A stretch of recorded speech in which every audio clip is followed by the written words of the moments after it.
కృష్ణాయ గోవిందాయ గోపీజనవల్లభాయ నమః.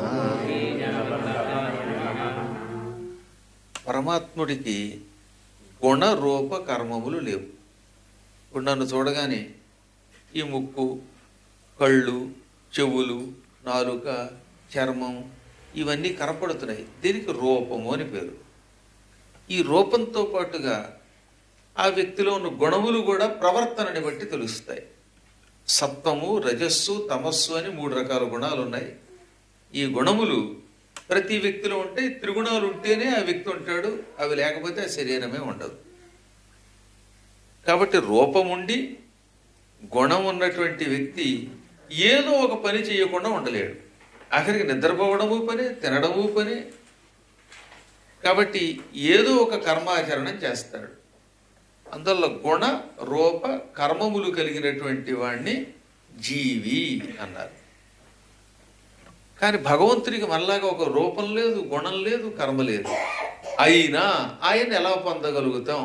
పొందడానికే గుణరూప కర్మములు కలిగిన వాడిగా దిగి వస్తున్నాడు. దానికే సగుణ ఉపాసన అని పేరు. అగ్నిపురాణం ఏం చెబుతోంది? పుష్పం ఉంది, పువ్వు కనపడుతుందా లేదా మీకు చూడగానే? ఈ పువ్వుని సగుణము అన్నారు. ఇందులోంచి వచ్చే వాసన ఉంది, అది తెలియదు, కేవలం ముక్కుతో పీల్చగలమే తప్ప వాసన ఎలా ఉంది అంటే ఎవడికి వాడే అందులో ఉన్నటువంటి దానిని ఆఘ్రాణించి పీల్చి చెప్పాలి. అబ్బాయి ఇది ఘాటుగా ఉందండి, లేక కమ్మగా ఉందండి, ఇదేదో మల్లె పువ్వులు తెలుస్తోంది వాసన బట్టే మనం చెప్పగలుగుతున్నాం. కాబట్టి పుష్పం సగుణం, వాసన నిర్గుణం. కాసేపట్లో మీ అందరికీ ఏదో ప్రసాదం పెడతారు అనుకుంటున్నాను, మీ అదృష్టం బాగుంటే. ఆ పులిహార ఉందే అది సగుణం. ఆ రుచి ఎవడికి కూడా అనుభవించి తెప్పవలసింది. ఆ రుచిని ఏమన్నారన్నమాట? నిర్గుణము అన్నారు. ఓహో, ఈ పదార్థం నోట్లోకి వెళ్ళగానే కాస్త పుల్లగా ఉంది, కారంగా ఉంది, లేక ఉప్పగా ఉంది అని చెప్పగలుగుతున్నాం. రుచి వర్ణించగలుగుతాము కానీ రుచిని చూపించలేము. చూపించలేని రుచి ఏమో నిర్గుణం, పదార్థం సగుణం. ఇలా ఈ సృష్టి అంతా సగుణము నిర్గుణము అని 2 రకాలుగా ఉంటుంది. ఇంకా తేలిగ్గా చెప్పాలంటే ఇప్పుడు చెవి అని ఒకటి ఉన్నది. చెవి ఆ డొప్ప మీకు కనబడుతోంది. అందరికీ చెవులున్న కొంతమందికే పని చేస్తాయి. ఇప్పటికి కూడా కొంతమంది మహానుభావులకు మనం ఏదైనా చెబితే అర్థం కాదు, అంటాడు ఇలాగా. అయితే ఇందులో కొంతమందికి కొంచెం వినపడుతుంది, కొంతమందికి అసలు పూర్తిగా పుట్టుకతో ఏం వినపడకుండా పోతే అటువంటి వాడిని చెవిటివాడు అన్నారు. మేము 23లో వచ్చినప్పుడు ఆమ్స్టర్డామ్లో దిగ్గానే మా శిష్యులతో పాటు వచ్చాం. రకరకాల ప్రశ్నలు వేసింది ఆవిడ. ఓ ప్రశ్న విని సమాధానం చెప్పి 2వ ప్రశ్నకి అని చెవిలో చూపించాను. వెంటనే నవ్వేసి స్టాంప్ తీసి పంపేసింది. ఓహో, దీంట్లో ఈ లాభాలు ఉన్నాయని మా వాళ్ళకి అర్థమైంది. ఆవిడ చెప్పింది అర్థమవుతుంది. ఇన్ని ప్రశ్నలు ఎందుకు వచ్చింది, పవన్ జగదీష్ గారు పిలిచారు, ఆ ఇల్లు ఎక్కడ ఉంది, ఇన్ని రోజులు ఉంటాం, ఈ సమాధానం చెప్పడం ఎందుకనుకుని నేను కావాలని అన్నాను. వెంటనే పంపేసింది, నవ్వి మరీ పంపింది. పంపినవాడు కాస్త తెల్లగా బాగుంది కూడా. కాబట్టి ఎందుకు చెప్తానంటే, నేను చెవి ఉన్నది ఒక్కోసారి ఏమవుతున్నది, వినపడదు. ఈ చెవిని సగుణము అంటారు. వినడానికి లోపల ఇంద్రియార్థం అని ఒకటి ఉంటుంది. ఇంద్రియార్థం అంటే వినడానికి పనికొచ్చేటటువంటి పదార్థం, అది నిర్గుణం. సంస్కృతంలో 2 మాటలు చెప్పారు. చెవి ఇంద్రియం, వినికిడి శక్తి ఇంద్రియార్థం. నాలుక ఇంద్రియం, రుచి చూడడానికి మాట్లాడడానికి పనికొచ్చే శక్తి ఇంద్రియార్థం. ముక్కు ఇంద్రియం, వాసన చూడడానికి పనికొచ్చేదాన్ని ఇంద్రియార్థం అంటారు. కళ్ళు ఉంటాయి కొంతమందికి, కానీ కళ్ళల్లో చూసే శక్తి ఉండదు. కన్ను ఇంద్రియం, చూడటానికి పనికొచ్చేది ఇంద్రియార్థం. చర్మం ఇంద్రియం, స్పర్శ తెలిస్తే అది ఇంద్రియార్థం, లేకపోతే ఇంద్రియార్థం లేదు అంటాం. ఈ ఇంద్రియార్థములకే నిర్గుణము అని కూడా పేరు. కాబట్టి అందరిలో ఇంద్రియాలు ఉంటున్నాయి, కానీ సక్రమంగా పనిచేయకపోతే అది ఇంద్రియార్థం లేని పదార్థం అవుతుంది. భగవంతుడున్నాడే, ఆయన మనలాగా సగుణుడు అవ్వగలడు. ఏ గుణము లేకుండా కేవలం వ్యాపించేటటువంటి నిర్గుణ పరబ్రహ్మము అవ్వగలడు. ఒక నిర్గుణుడిని మీరేం చూడగలుగుతారు? గాలిని చూడలేము. అగ్నిలో ఉన్న దాహక శక్తి అనుభవిస్తే కానీ తెలియదు, రుచి అనుభవిస్తే కానీ తెలియదు. కాబట్టి పంచభూతాల్లో కొన్ని కనబడతాయి, కొన్ని కనబడకుండా ఉంటాయి. కాబట్టి కనబడనటువంటి దానిని పొందడం కష్టము. అందుకని భగవంతుడు ఏం చేశారన్నమాట, ఆలయ నిర్మాణం చేశారు. ఆలయంలో విగ్రహ రూపంలో ప్రతిష్ఠించారు. ఆలయం కట్టడానికి ప్రమాణాలు ఏర్పాటు చేశారు. అందులో విగ్రహానికి కూడా ఒక విధానం ఉన్నది. ఈ విగ్రహం చెక్కి అందులో పెట్టాక విగ్రహాన్ని సగుణము అన్నారు. కేవలం ఒక విగ్రహం పెడితే ఆ విగ్రహంలో ఏం ప్రయోజనం ఉండదు. వీళ్ళల్లో కూడా చాలా చోట్ల రకరకాల బొమ్మలు పెడుతున్నారు. ఈ బొమ్మలన్నీ మనకి ఏ ప్రయోజనం చేకూర్చవు. నేను పడుకునే గది నిండా కిటికీలో బోలెడు బొమ్మలు ఉన్నాయి. ఈ బొమ్మలు తెల్లవారులు మాట్లాడవు. కాబట్టి ఈ బొమ్మలు మనకి ప్రయోజనం చేకూర్చి పెట్టడానికి దానిలోకి భగవంతుని శక్తిని యంత్రము, మంత్రము, తంత్రము అనే మూడింటి ద్వారా ఆవాహన చేశారు. ఇది ఆవాహన అంటే.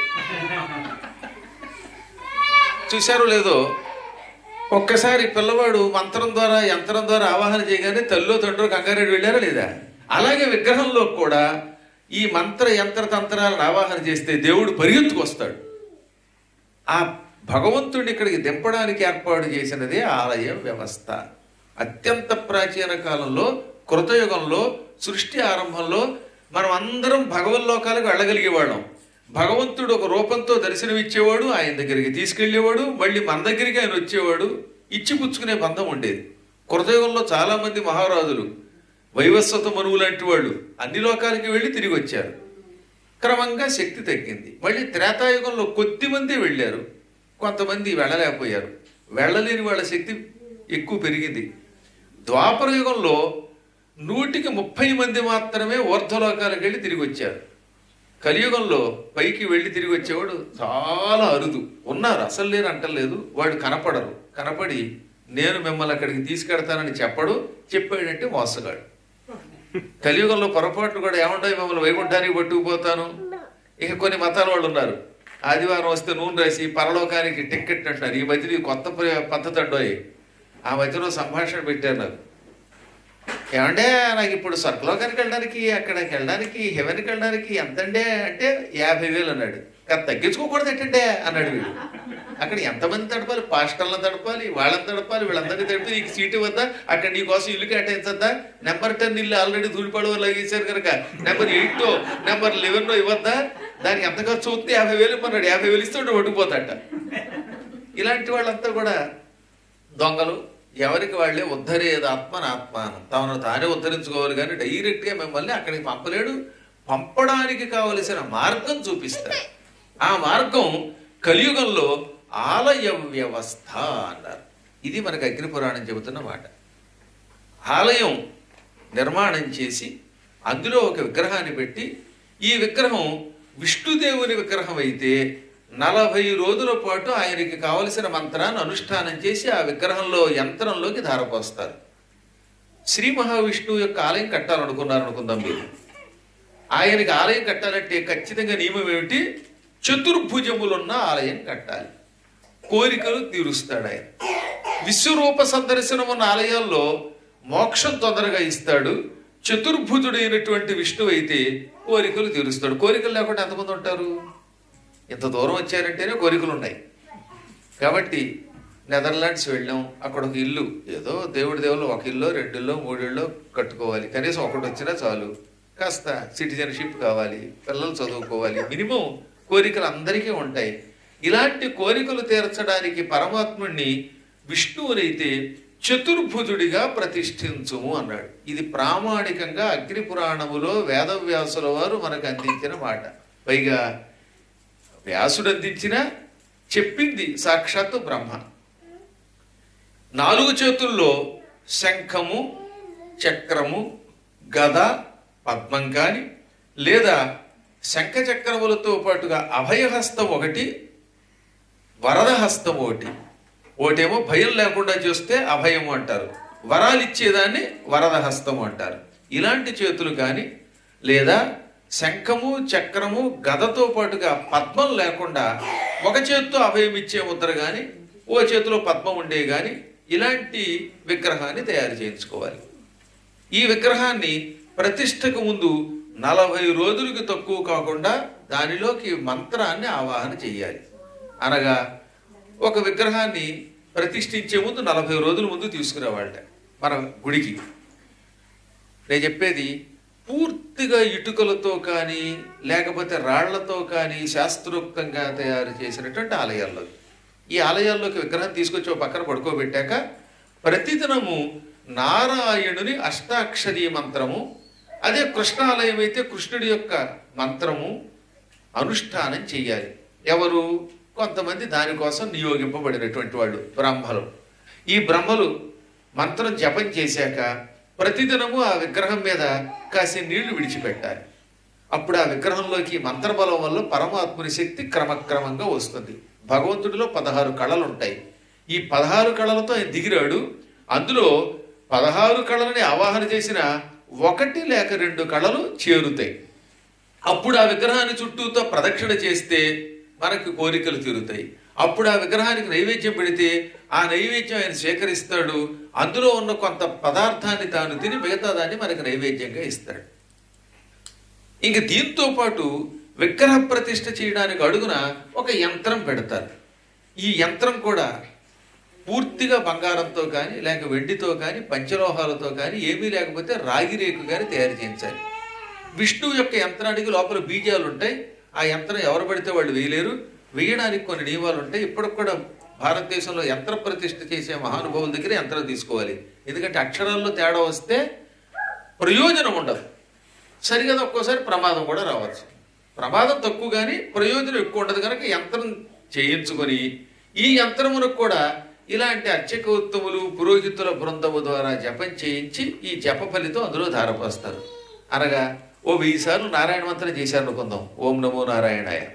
నీళ్లు చేతిలోకి తీసుకుని 1000 సార్లు అయిపోయాక ఈ నీళ్ళు ఆ యంత్రం మధ్యలో పోస్తారు. మధ్యలో ఇంత బిందువు ఉంటుంది, సన్నగా ఒక కన్నం లాంటిది. ఆ బిందువులో పోస్తే అప్పుడు ఈ అష్టాక్షరీ మంత్రం వల్ల కృష్ణ మంత్రం వల్ల ఈ యంత్రము దేవతా శక్తిని సేకరిస్తుంది.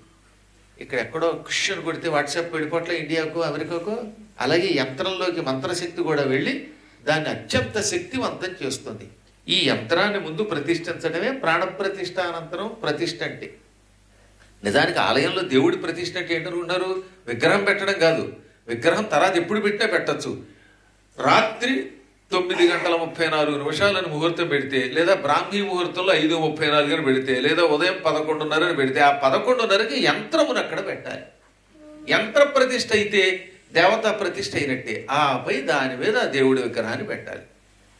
ఇది 40 రోజులైతే అత్యంత శ్రేష్టము. కానీ ఇప్పుడు కలియుగంలో 40 రోజుల పాటు ఆ విగ్రహాన్ని అక్కడ పెట్టే ఓపిక లేక యాత్ర పడుతున్నారు. దానికి ఏం చేశారన్నమాట? త్రిదివసము 3 రోజులు పెట్టండి అన్నారు. కనీసం 3 రోజులు. ఒకవేళ 3 రోజులు కుదరకపోతే మీలాంటి వాళ్ళు అమస్టర్డామ్లో గుడి కట్టాలంటే ఏక 40 రోజుల ముందు విగ్రహాన్ని పెట్టి అది ఎక్కడ పెట్టాలి? దానికి ప్రాణప్రతిష్ఠ ఎలా చేయాలి? అటువంటి వాళ్ళకి ఏక దివసం పెట్టారు. 1 రోజు చాలు అన్నారు. 1 రోజు అంతా అహోరాత్రములు మంత్ర జపం చేసి ధారపోసినా చాలు.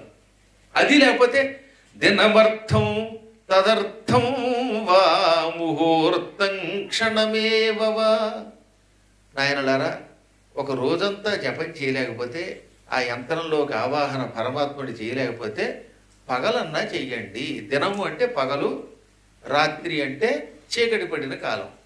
అహోరాత్రాలు చేయలేకపోతే 1 దినము చెయ్యండి. దినము అంటే పగలని చెప్పారనమాట. ఏమంటే అది కూడా మాకు ఓపిక లేదండి, ఇప్పుడు మాకు దొరకట్లేదండి, మేము ఉన్నదే 5:01. ఇక్కడ ఒక పగలంతా జపం చేసి పెట్టేవాళ్ళు ఒకవేళ దొరకపోతే ఏం చేయాలి? దినంలో అర్థం సగం. పగలు 12 గంటలు ఉందనుకుందాం కాసేపు. మీకు 6 గంటలైనా జపం చేసి ధారపోయండి.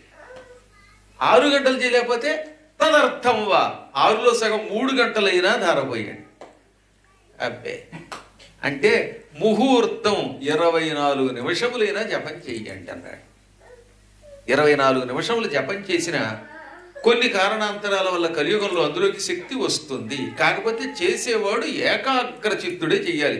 జపం చేస్తున్నంతసేపు మంత్రం మీద యంత్రం మీద తప్ప ఇంక దేని మీద దృష్టి ఉండకూడదు. టీ పెడుతున్నారా, కాఫీ పెడుతున్నారా, పక్కన పిల్లలు అరిచారా, వీటి మీద దృష్టి ఉంటే జప ఫలితం ఉండదు. అందుకని ఎక్కువసార్లు చేయమన్నారు. ఇప్పుడు కలియుగంలో 1000 సార్లు గాయత్రి చేయండి, 1,00,000 సార్లు చేయండి అని ఎందుకన్నారు అనుకుంటారు? 1,00,000 గాయత్రి జపం నిజంగా ఏకాగ్ర చిత్తుడే చేస్తే వాడు ఏదంటే అది అయిపోతుంది. ఇల్లు వస్తుందంటే క్షణాల్లో వస్తుంది, పోతుందంటే పోతుంది. లక్షలో ఒకటో రెండో మనం మనస్సు లగ్నం చేస్తున్నాం, మిగతాదంతా గాలి కొట్టుకుపోతుంది. పూజలో కూర్చున్నంతసేపు నిజంగా కూర్చుంటారా? ఓ పక్కన ఆచమ్య ఆచమనం, అక్కడ పక్కన వాట్సాప్లో after 5 minutes I will call. ఆచమయ అన్నప్పుడు గోవిందాయ నమః లేదు, కేశవాయ నమః లేదు, పోయింది. ఇక్కడే వాట్సాప్ మాట్లాడుతూ ఉంటే ఇంకా జపం మీద ఏం దృష్టి ఉంటుంది చెప్పండి?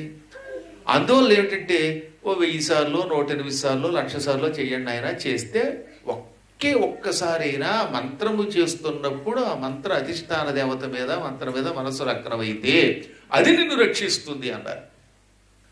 నిజంగా 108 పర్యాయములు జపం చేసేవాడు 108 సార్లు పూర్తిగా ఇంకెక్కడికి వెళ్లకుండా మనస్సును లగ్నం చేసి ఏకాగ్ర చిత్తుడై జపం చేయగలిగితే అపూర్వమైన వాక్సిద్ధి వస్తుంది. అది చేయటం కలియుగంలో చాలా కష్టం. ఇంతవరకు నేను ఏ దేశానికి వెళ్ళినా, ఆస్ట్రేలియా వెళ్ళినా, అమెరికా వెళ్ళినా, ఇంగ్లాండ్ వెళ్ళినా, ఈ యూరప్ కంట్రీస్కి వెళ్ళినా, ఏషియా కంట్రీస్కి వెళ్ళినా, ఏమంటే మేము జపం చేస్తుంటే పట్టుమని ఒక సెకను కూడా నిలబడటం లేదు మనస్సు అన్నవాళ్ళు ఎక్కువ మంది ఉన్నారు. ఏదో మీలాంటి పుణ్యాత్ములు ఉంటారులేండి, వీళ్ళు గంట అయినా ఏకాగ్ర చిత్తులే జపం చేస్తే చెయ్యి ఉండొచ్చు, కానీ ఎక్కువ మందికి మనస్సు నిలకడగా ఉండడం లేదట. అందుకని చెయ్యండి, చేయగా ఎక్కడో చోట లగ్నం అవుతుంది, ఆ ఫలితం ఉంటుంది. అందువల్ల కనీసం 24 గంటలు జపం చేసి 24 నిమిషాలైనా జపం చేసి యంత్రానికి ధారపోయాలి, ఆ యంత్ర ప్రతిష్ఠ చెయ్యాలి. ఆ తర్వాత దాని మీద విగ్రహాన్ని పెట్టాలి. విగ్రహాన్ని పెట్టిన తర్వాత దానికి కళ్ళకి మైనం కానీ లేకపోతే కొన్ని రకాలైనటువంటి కదలిక లేనటువంటి పదార్థాలను కానీ పెడతారు. పూర్వకాలంలో చెట్టు బెరడు కూడా పెట్టేవారు, కొంతమంది కళ్ళ గంతలు కట్టేవారు. విగ్రహం పెట్టాక మంత్రం ఒకటి ఉంటుంది ప్రత్యేకంగా, దానికి పూర్తిగా ప్రాణప్రతిష్ఠా మంత్రము అని పేరు. ఆ మంత్రం చదువుతూ నేత్రోన్మీలనము అంటే కళ్ళు విప్పుట, నేత్ర అంటే కన్ను, ఉన్మీలనము తెరుచుట. ఉన్మేషము అన్న ఉన్మీలనము అన్న తెరవబడుట అని అర్థం అనమాట. మీరు లలితా సహస్రనామం చదువుతారా? ఉన్మేష నిమిషోత్పన్న విపన్న భువనావళి, అది ఒకటే సమాసం, మధ్యలో ఆపకండి. ఉన్మేష నిమిషోత్పన్న అంటే అమ్మవారు పారిపోతుంది.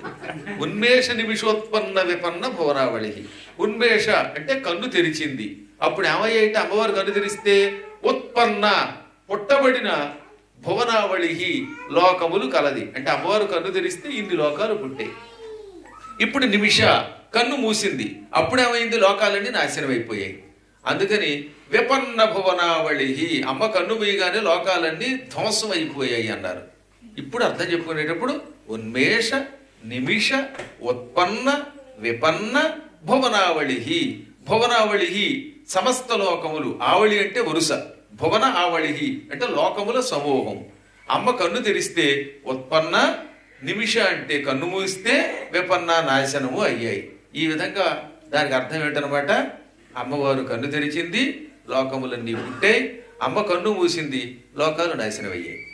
అందువల్ల ఈ ఉన్మీలనము ఉన్మేషము ఇటువంటి పదాల అర్థం తెలుసుకోవాలి.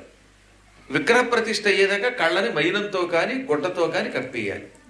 ఇప్పుడు మంత్రానుష్ఠానం చేస్తూ శరీరంలోకి ఎలా అయితే మనం ఇంద్రియాల చైతన్యం తెచ్చుకుంటున్నామో అలాగే దేవతలకి దర్భలతో తయారు చేసిన ఒక కూర్చి ఉంటుంది. దర్భలతో తయారు చేసిన ఒక తాడుని కూర్చి అంటారు. ఆ కూర్చిని పంచద్రవ్యాలు కానీ లేదా వట్టివేళ్ళు మొదలైన సుగంధ ద్రవ్యాల్లో కానీ ఉంచి శిరస్సు, కళ్ళు, చెవులు, ముక్కులు ఇలా విగ్రహానికి తాకిస్తూ మంత్రోచ్చారణ చేసి అప్పుడు కళ్ళెప్పగానే అందులోకి పరమాత్మ శక్తి వస్తుంది. ఇందాకే చెప్పింది విష్ణువు గురించి చెప్పారు కాబట్టి విష్ణు అందులో వచ్చి కూర్చుంటాడు. పూర్తి శక్తితో కూర్చోడు. పూర్తి శక్తితో కూర్చుంటే మనం భరించలేము. ఆయనకున్న 16 కళలలో మన శ్రద్ధను బట్టి 1 లేక 2 కళలు మాత్రమే ఉంటాయి. 6 కళల కంటే ఎక్కువ కళలున్నవి స్వయంభూ విగ్రహాలు. అందుకే తిరుపతి కొండ మీద ఉన్నటువంటి స్వామివారు మొదలైనటువంటి విగ్రహాలు స్వయంభూ విగ్రహాలు కనుక శక్తి ఎక్కువగా ఉంటుంది.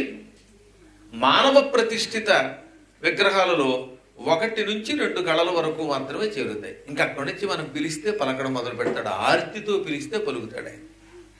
అందుకే ఆయనకి తప్పనిసరిగా 6వ రోజు నుంచి ఉపచారములు చెయ్యాలి.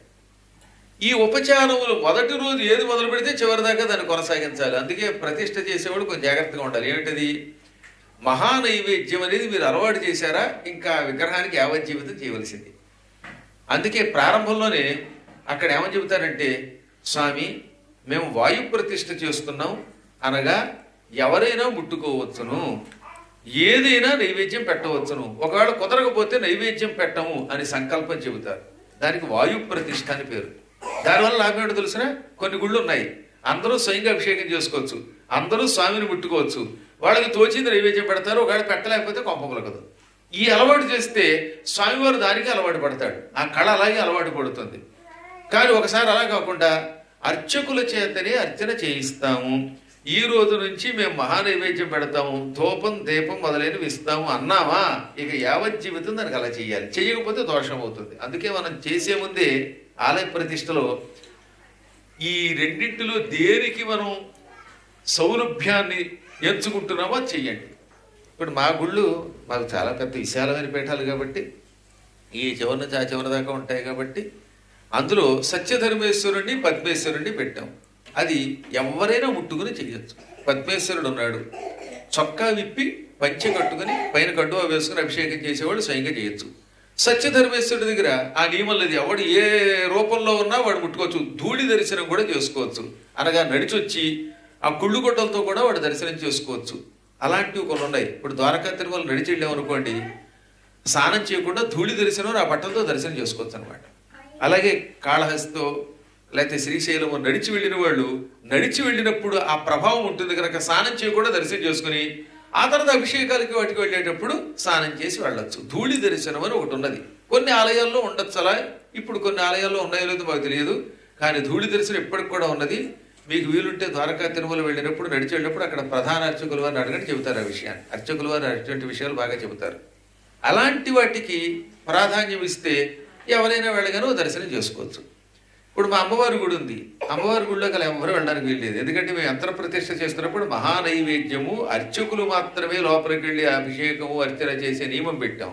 అందుకని ముగ్గురు అమ్మవారి దగ్గరికి మాత్రం అందరూ వెళ్ళరు, వాళ్లే వెడతారు. అర్చకులు మాత్రమే వెడతారు, ఆ ఇద్దరు లేదా గురువు గారు పవిత్రంగా ఉన్నప్పుడు వెళ్ళి అభిషేకం చేస్తారు. సత్యనారాయణ స్వామి ఆలయం ఉన్నది, దానికి కూడా అలాగే చేశాం. దానికి ధ్వజస్తంభం ఉంటుంది. అందుకని అమ్మవారికి సత్యనారాయణ స్వామి వారికి ధ్వజస్తంభం ఉండి నియమనిష్టలతో కూడిన ప్రతిష్ఠ చేయటం వల్ల కేవలం అర్చకులే లోపలికి వెళతారు. నిత్యం నైవేద్యం పెట్టవలసిందే, ఆ నైవేద్యం యావత్ జీవితం దాన్ని కొనసాగించవలసిందే. చాలా రోజుల క్రితం తమాషా జరిగింది. నేను కాశీలో ఉన్నాను, మా అమ్మవారు నాకు కల్లో కనపడి, అది కల్లో తెలియదు స్పృహ తెలియట్లా, ఇవాళ నాకు నైవేద్యం పెట్టలేదు అని చెప్పింది. ఇదేంట్రా మా సాయి ఉండగా ఇలా జరగదే అని వెంటనే ఫోన్ చేస్తే వెంటనే వాడిని ఎందుకు చెప్పాడు. ఎందుకని ఈరోజు ఎందుకో పొరపాటు నేను లేనండి, మా అమ్మని పెట్టమని ఆవిడ మర్చిపోయిందండి. అడగండి, కావాలంటే ఇక్కడే ఉన్నాడే ప్రధాన అర్చకులు అని. ఎక్కడో కాశీలో ఉంటే ఒక్కసారి అనమాట ఈ పూట నాకు నైవేద్యం పెట్టలేదని నాకు చెప్పడం ఏమిటి. నేను వెంటనే ఫోన్ చేస్తే నేను లేనండి అమ్మని పెట్టమన్నాను, ఎందువల్ల మర్చిపోయినట్టుందని ఆవిడ అడిగితే పెట్టలేదన్నారు. అంటే అమ్మవారు ఎంత శక్తివంతమైందో ఆలోచించండి. ఆ రోజు నుంచి ఈ రోజు వరకు ప్రతిదినం వాడు కంగారు పడి పెట్టకపోతే నాకు కంప్లైంట్ చేస్తుంది ఆవిడ. అది ఇంత స్పష్టంగా జరిగింది. ఆ ఎఫెక్ట్ వల్ల పెళ్లి కుదిరి అయిపోయింది. దానికి ఓ సంబంధం దగ్గర దాకా వచ్చి అయిపోయింది. ఇప్పుడు 2020 అంటే మావాడే కాబట్టి చెప్తున్నాను ధైర్యంగా, బయట వాళ్ళు చెప్పం కాదు. 2025లో రేపు 26వ తారీఖు నాడు 25 సంవత్సరం 26వ తారీఖు నాడు పెళ్లి, రేపు 26 ఇక్కడ నుంచి వెళ్ళగానే పెళ్ళి ఆయనకి. ఆ పెళ్లికి కిళ్ళి అంటే తాంబూలం ఇచ్చి వచ్చారు. మీ అందరినీ మళ్ళీ మళ్ళీ రమ్మని కూడా పిలుస్తున్నారు. ఆయన వచ్చిన వాళ్ళకి భోజనం పెడతాడు, మీరు ఏమన్నా కానుకలు తెస్తే పుచ్చుకుంటాట. అది వేరే విషయం. ఎంత ఆశ్చర్యంగా ఉందంటే ఇప్పటికి కూడా చాలా మంది నమ్మలేకపోతున్నారు అనమాట. అమ్మవారు నాకు చెప్పింది ఇదేమిట్రా బాబు ఎందుకు జరిగింది అంటే జరిగిందని చెప్పాడు ఆయన. అంతే, ఆయన మంచివాడు కాబట్టి చెప్పాడు, ఏదో ఒప్పుకున్నాడు. లేకపోతే నేను పెట్టానంటే ఏం చెప్తాం. అవునా? యంత్ర ప్రతిష్టలో అంత గొప్ప శక్తి ఉన్నది. కాబట్టి ఆలయాల్లో భగవంతుడు ఉన్నాడు. కలియుగంలో ఒక నియమం ఉన్నది. ఇదే శ్లోకం దేవీ భాగవతంలో కూడా ఉంది. దేవీ భాగవతంలో 9వ స్కంధంలో ఉంటుంది. కలేహ పంచసహస్రంచ వర్షం స్థిత్వాతు భారతే. కలియుగంలో ప్రారంభమైన 5000 సంవత్సరముల తరువాత భూలోకంలో ఉన్న ఆలయాలలో ఉన్న దేవతల విగ్రహాలలో దేవతల శక్తి ఉపసంహరింపబడుతుంది. కొంచెం జాగ్రత్తగా వినండి. ఇది 5125 ఏళ్ళు గడిచింది, రేపు 126 రాబోతుంది. అవునా? ఇప్పటికి కలియుగం ప్రారంభమై 5125 ఏళ్ళు పూర్తయింది. ఇది 5125వ సంవత్సరం. అందుకే పంచాంగంలో కలియుగాబ్ది 51-25 అంటారు. దీనికి గణన ఎలాగా అంటే కృష్ణుడు అవతారం చాలించడంతో మొదలయ్యింది. ఏ దినమున వైకుంఠుడు, ఏ దినమున వైకుంఠుడు మేదినిపై దాల్చినట్టి మేలు విడచినాడా దినమున అశుభ ప్రతిపాదకమగు కలియుగంబు ప్రాప్తం వయ్యం. భాగవతం ప్రథమ స్కంధంలోదండి ఇది. పోతన గారి మధ్య ఇప్పుడు చదివింది, మళ్ళీ ఎవరిదో కాదు. శ్రీకృష్ణ పరమాత్ముడు దుష్ట శిక్షణ శిష్ట రక్షణ కోసం భూమి మీద అవతరించాడు. 125 ఏళ్లున్నాడు. ఆయన శరీరం విడిచిపెట్టడంతో లోకంలో అధర్మాన్ని ప్రబలపరిచేటటువంటి కలియుగ ధర్మం ఆవిర్భవించింది. కలిపురుషుడు కాసు కూర్చున్నట్ట. ఎప్పుడు కృష్ణుడు అవతారం చాలిస్తాడా, ఎప్పుడు భూమిని ఆక్రమిద్దామా అని కాచుకొని ఆయన అవతారం చాలించగానే టక్కన భూమిని పట్టుకున్నాడు. అందుకని ఇప్పుడు భూమి మీద 90% మంది కలిపురుషుడి ప్రభావానికి లొంగిపోయారు. ఆ 10% మీలాంటి వాడు పురాణం వినడానికి వస్తారన్నమాట. వెదర్ ఎలా ఉన్నా నెదర్లాండ్స్లో పురాణం వినడానికి వచ్చారంటే మిమ్మల్ని కలిపురుషుడు ఎక్కువ పట్టుకోలేదు. మిమ్మల్ని 90% విడిచిపెట్టి 10% పట్టుకున్నాడు. ఆ 10% పట్టుకున్నాడు కాబట్టి అప్పుడప్పుడు పురాణం మానేస్తున్నారు. పూర్తిగా పట్టుకుంటే వీళ్ళు కష్టం కదా. ఈ కలిపురుషుడు సరిగ్గా నేటిగా 5125 ఏళ్ల క్రితం పట్టుకున్నాడు. అప్పటి నుంచి కలియుగం ప్రారంభమైంది. అంటే 125 ఏళ్ల క్రితం నుంచి ఈ భూలోకంలో ఉన్న ఆలయాలలో ఏం జరుగుతోంది? రాత్రిపూట అర్చకుడు తలుపు ముయ్యగానే, తాళం వేయగానే అందులో ఉన్న విగ్రహంలో ఉన్న పరమాత్మ శక్తి వెళ్ళిపోతుంది. ఉదాహరణకు ఒక దేవాలయం, విష్ణు ఆలయం ఉంది. ఆ ఆలయంలో ఉన్న విష్ణు విగ్రహంలో ఉన్న శక్తి రాత్రి తలుపు వేయగానే వైకుంఠానికి వెళ్ళిపోతుంది. అమ్మవారి శక్తి అయితే అమ్మవారి ఆలయంలోంచి మణిద్వీపానికి వెడుతోంది. శివాలయంలో శివశక్తి కైలాసానికి వెళ్ళిపోతుంది. గణపతి కైలాసానికి వెళ్ళిపోతాడు. ఇలా ఆ ఆలయాల్లో ఉన్న శక్తులు రాత్రిపూట ఉండవు. అందుకే రాత్రిపూట గుడి తలుపులు మూసాక ప్రదక్షిణ చేస్తే ప్రదక్షిణ వ్యర్థం. రాత్రిపూట అక్కడికి వెళ్ళి దర్శనం చేసుకోవడంలో ఉపయోగం లేదు ఒకసారి తలుపేశాక. ఇప్పుడు మళ్ళీ రేపు ఉదయం పూట అందులోకి ఎలా వస్తున్నాడు దేవుడు? మళ్ళీ అర్చక స్వామి వారు తలుపు తీసి దీపం వెలిగించి ప్రార్థన మొదలుపెట్టి ఆవాహన చేయగానే టక్కున వచ్చి కూర్చుంటాడు. అందుకే అర్చకుల యొక్క వ్యవస్థ సక్రమంగా ఉండాలి. వాళ్ళు సక్రమంగా పూజ చేస్తే రాత్రికి విగ్రహము నుండి ఉపసంహరింపబడిన దేవతా శక్తి మళ్ళీ ప్రొద్దున తలుపు తీసి దీపం వెలిగించగానే వచ్చి కూర్చుంటుంది. మళ్ళీ సాయంత్రం దాకా పూజలు అందుకుంటాడు. తలుపు వేసాక మూసేస్తారు. అందుకే రాత్రిపూట విఐపీ దర్శనం మళ్ళీ తలుపు తీస్తే ఉపయోగం లేదమ్మా. అంచేది వీడు ఎవడో వచ్చాడు, మినిస్టర్ గారు వచ్చారు, ఇంకో బారిస్టర్ గారు వచ్చారు, వీళ్ళ కోసం తలుపు తీయండి అంటే ఒక్కసారి తలుపు మూసాక మళ్ళీ ఉదయం వరకు ఆ దేవతా శక్తి అందులో ఉండదు అని సుస్పష్టముగా దేవీ భాగవతం 9వ స్కంధంలో ఉంది. సాక్షాత్తు వరాహస్వామి వారు విష్ణుమూర్తి భూదేవికి చెప్పిన మాట అది. కేవలం దేవాలయమే కాదట, నదులు కూడా అంతే. రాత్రి 9:50 నుండి మళ్ళీ తెల్లవారుజామున 3 గంటల వరకు మీరు గంగలో స్నానం చేస్తే అది మహాపాపం. గంగా నది రాత్రిపూట తన శక్తిని ఉపసంహరించుకుని స్త్రీ రూపంతో నదిలోంచి వెళ్ళిపోతుంది. అక్కడ నీళ్లు మిగులుతాయి కానీ గంగ ఉండదు. ఈ పగలంతా దుర్మార్గులు స్నానం చేసిన వాళ్ళు ఉంటారుగా, అంతా మీలాంటి పుణ్యాత్ములే స్నానం చేయరు. స్నానం చేసేవాళ్ళు ప్రతిదినము స్నానం చేస్తూ మహాపాప నివారణార్థం పవిత్ర గంగా స్నానమహంకరిష్యే అని అందులో మొలగ్గానే ఈ పాపాలు గంగే చుట్టుకుంటున్నాయి. యమునా నదిలో స్నానం చేస్తే యమునకు చుట్టుకుంటాయి. సరస్వతిలో స్నానం చేస్తే సరస్వతికి చుట్టుకుంటాయి. ఇలా నదులలో స్నానం చేస్తే పగలపూట మన పాపాలు ఉప్పుచ్చుకుంటున్నాయి. దానివల్ల నదులు సాయంత్రం అయ్యేసరికి నల్లగా మారిపోతాయి. అప్పుడు ఈ నదులు ఒకసారి బ్రహ్మదేవుడి దగ్గరికి వెళ్ళి, ఈ భయంకర పాపాలు మేము తట్టుకోలేకపోతున్నాం, నీచాతి నీచులు, క్షుద్రులు, క్రూరులు, అల్పులు అయిన దుర్మార్గులు స్నానం చేసి ఆ పాపాలు మాకు అంటగడుతున్నారు. ఈ పాపాల వల్ల మా జీవితం వ్యర్థమైపోతుంది. మేము ఇప్పుడు ఈ పాపం నుంచి ఎలా విముక్తి పొందాలి అని బ్రహ్మను అడిగితే అప్పుడు ఆయన అన్నాడు, కలియుగంలో శ్రీశైలారణ్యాలలో కుక్కుటుడు అని ఒక మహర్షి ఉన్నాడు. శ్రీశైలారణ్యాల్లో ఈ కుక్కుట మహర్షి పరమ గురుభక్తి కలిగిన వాడు. ఎంతటి పాపాత్ముడి పాపమైనా తొలగించే శక్తి గురుభక్తి కలిగిన వాడికి ఉంటుందట. గురువు కంటే గురుభక్తి కలిగిన వాడు గొప్పవాడు. కుక్కుటుడు నిరంతరం గురువు గారి పాదసేవ చేస్తాడు. మీరు రాత్రిపూట అక్కడికి వెళ్ళండి. ఆయన ఆశ్రమంలో గురువు గారి పాదాలు ఒత్తుతూ ఉంటే మీరు రాత్రి 10 గంటల నుంచి 3 గంటల మధ్యలో ఆయన ఆశ్రమాన్ని శుభ్రం చేయండి. ఆయన కాళ్ళు కడగండి. ఆ కాళ్ళు కడిగిన నీళ్లు శిరస్సులో చల్లుకోండి. మీ పాపాలు పోతాయి. నదుల పాపములను కూడా తొలగించే మహాత్ముడు ఆయన అని బ్రహ్మ చెప్పాడు.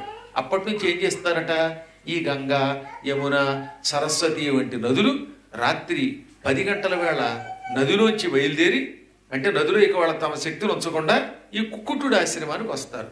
తెల్లవారుజామున 3 వరకు ఆయనకి సేవ చేసి 3 గంటల వేళ ఆయన కాళ్ళు కడిగి ఆ నీళ్లు శిరస్సులో జల్లుకుంటారు. జల్లుకోగానే వాళ్ళ పాపాలు పోయి వాళ్ళు మళ్ళీ స్వచ్ఛంగా తెల్లగా నాలా అందంగా తయారైపోతారు. అప్పుడు వాళ్ళు మళ్ళీ 3 గంటలు దాటగానే నదిలో ప్రవేశిస్తారు.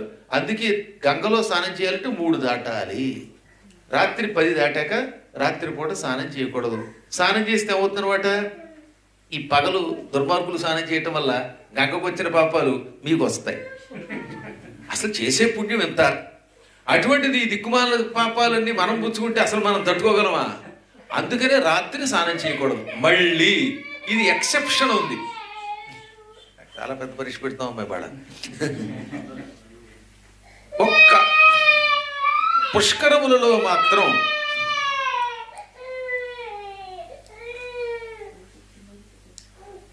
పుష్కరాలలో 12 రోజులు ఈ నియమం లేదు. భగవంతుడు ఏం చేశాడనమాట, పుష్కరాల సమయంలో ఈ పాపం లేకుండా వరం ఇచ్చాడు. అందుకే రాత్రి కూడా స్నానం చేసే అవకాశం ఒక పుష్కరాల్లో ఉంటుంది. మళ్ళీ కుంభమేళా సమయంలో కూడా ఈ పాపాత్ముల పాపాలు అంటావు. ఎందుకంటే 3 కోటి దేవతలు అందులో ఉంటారు. 3.5 కోట్ల ఊర్ధ్వలోకాల్లో ఉన్న బ్రహ్మాది లోకాలలో ఉన్న నదులు కూడా అందులో చేరతాయి. అందుకని కుంభమేళాలు, పుష్కరములు, మకర సంక్రమణం వంటి పర్వదినములు, గ్రహణముల కాలములో మాత్రం ఈ బాధ లేదు. మిగతా కాలములలో రాత్రిపూట నదులలో స్నాన నిషేధం. ఈ దేవతలు అక్కడికి వెళ్ళిపోతారు. దేవతలు అందులో ఉండటం లేదు. నదుల్లో సముద్రుడు సముద్రంలో ఉండడు. ఆలయాల్లో ఉన్న దేవతా విగ్రహాలు తమ లోకాలకు వెళ్ళిపోతున్నాయి. అందువల్లే ఆ సమయంలో దర్శనం వ్యర్థము అన్నారు. ఇప్పుడు మనం అందుకే ఆలయాలు కట్టాక రాత్రి తప్పనిసరిగా 10 గంటలు దాటితే మూసేయాలి. నేను ముందే చెప్పాను. మళ్ళీ మినహాయింపు ఉంది. ఎప్పుడు వార్షికోత్సవాలు జరుగుతాయి కదా, ప్రతిష్టా మహోత్సవాలు, అప్పుడు బ్రహ్మోత్సవాలు, ఈ శరత్కాలము, సంక్రమణము, ఇటువంటి కాలములలో తప్ప మిగతా కాలంలో ఎట్టి పరిస్థితుల్లో రాత్రి మూసి మళ్ళీ తెల్లవారుజామున తీయాలి. తీయగానే అర్చక స్వామి వారు ఆవాహన చేస్తే అందులోకి వచ్చి కూర్చుంటుంది ఆ శక్తి. అందుకని ఆలయం తప్పనిసరిగా అర్చక వ్యవస్థతో సక్రమంగా సాగాలి.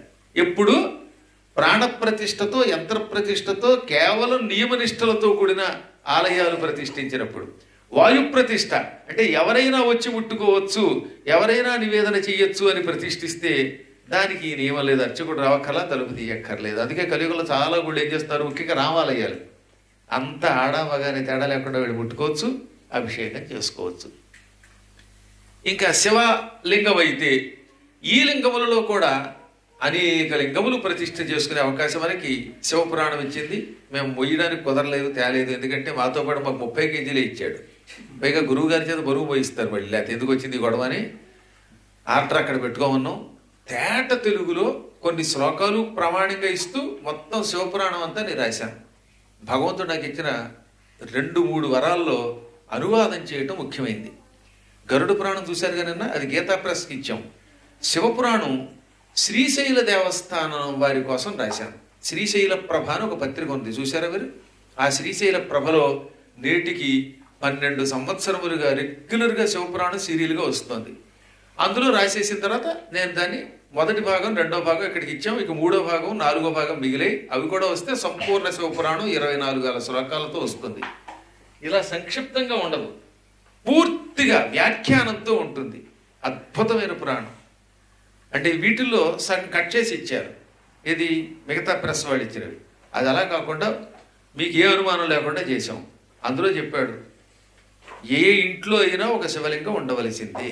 ఆలయాలలో అయితే మరకత లింగము, శిలాలింగము, మళ్ళీ ఆ శిలాలింగాల్లో కూడా నర్మదా బాణలింగం అని ఒకటి ఉంటుంది. నర్మదా బాణలింగం అంటే నర్మదా నదిలో కొట్టుకొచ్చి రాళ్ళు. ఇప్పుడు మా పీఠంలో ఉన్న సత్యధర్మేశ్వరుడు బాణలింగం అన్నమాట. ఈ బాణలింగము, రసలింగము, స్పర్శలింగము, పరుసువేది లింగము, రసలింగం అంటే పాదరసాన్ని లింగంగా చూడతారు, అది కానీ స్ఫటిక లింగము. ఇటువంటి లింగాల్లో ఏదో ఒకదాన్ని ప్రతిష్ఠించాలి. ఏ లింగానికి ఆ లింగానికి ప్రతిష్టా విధానం ఉన్నది. వాటిల్లో మీలా విదేశాల్లో ఉన్న వాళ్ళైతే లింగం తయారు చేయడంతో పాటుగా ఆ లింగానికి పంచముఖాలు పెట్టుకోగలిగితే అదృష్టవంతులు అవుతారు. శివలింగానికి చుట్టూత 4 వైపులా 4 ముఖాలు పెట్టి 5వ ముఖం పైన పెడతారు. వాడు శివలింగం చూశారుగా, ఇదే కాసేపు శివలింగం అనుకోండి. ఇటొక తల, ఇటొక తల, ఇటో తల, ఇటో తల, ఈ పైన ఒక తల పెట్టి పంచముఖాలతో కూడిన శివలింగం కాశీ విశ్వేశ్వరుడికి ఇష్టం. పూర్వకాలంలో ఈ పంచముఖ లింగాలు ఉండేవి. ఇప్పటికి కూడా చాలా చోట్ల ఉత్తర భారత్లో అలాంటి లింగాలు ఉంటాయి. ఈ జంబుకేశ్వరం వంటి ప్రాంతాల్లో అలాంటి లింగాలు కనపడతాయి. శివుడికి 5 ముఖాలు ఉన్నాయి, అందుకే ఆయన పంచముఖుడు అన్నారు. సద్యోజాతము, వామదేవము, అఘోరము, తత్పురుషము, ఈశానము అని శివుడు 5 ముఖములతో ఉంటాడు. అందులో పడమర వైపు ఉన్నటువంటి ముఖాన్ని, అంటే ఇది పడమర అనుకుందాం కాసేపు, ఇది తూర్పు అనుకుందాం, ఇది దక్షిణం, ఇది ఉత్తరం అనుకుందాం. ఇందులో ఈ పడమర వైపు ఉన్న శివుడి యొక్క ముఖాన్ని సద్యోజాతము అంటారు. ఉత్తరం వైపున్న ముఖాన్ని వామదేవము అంటారు. దక్షిణం వైపున్న ముఖాన్ని అఘోరము అంటారు. తూర్పు వైపున్న ముఖాన్ని తత్పురుషము అంటారు.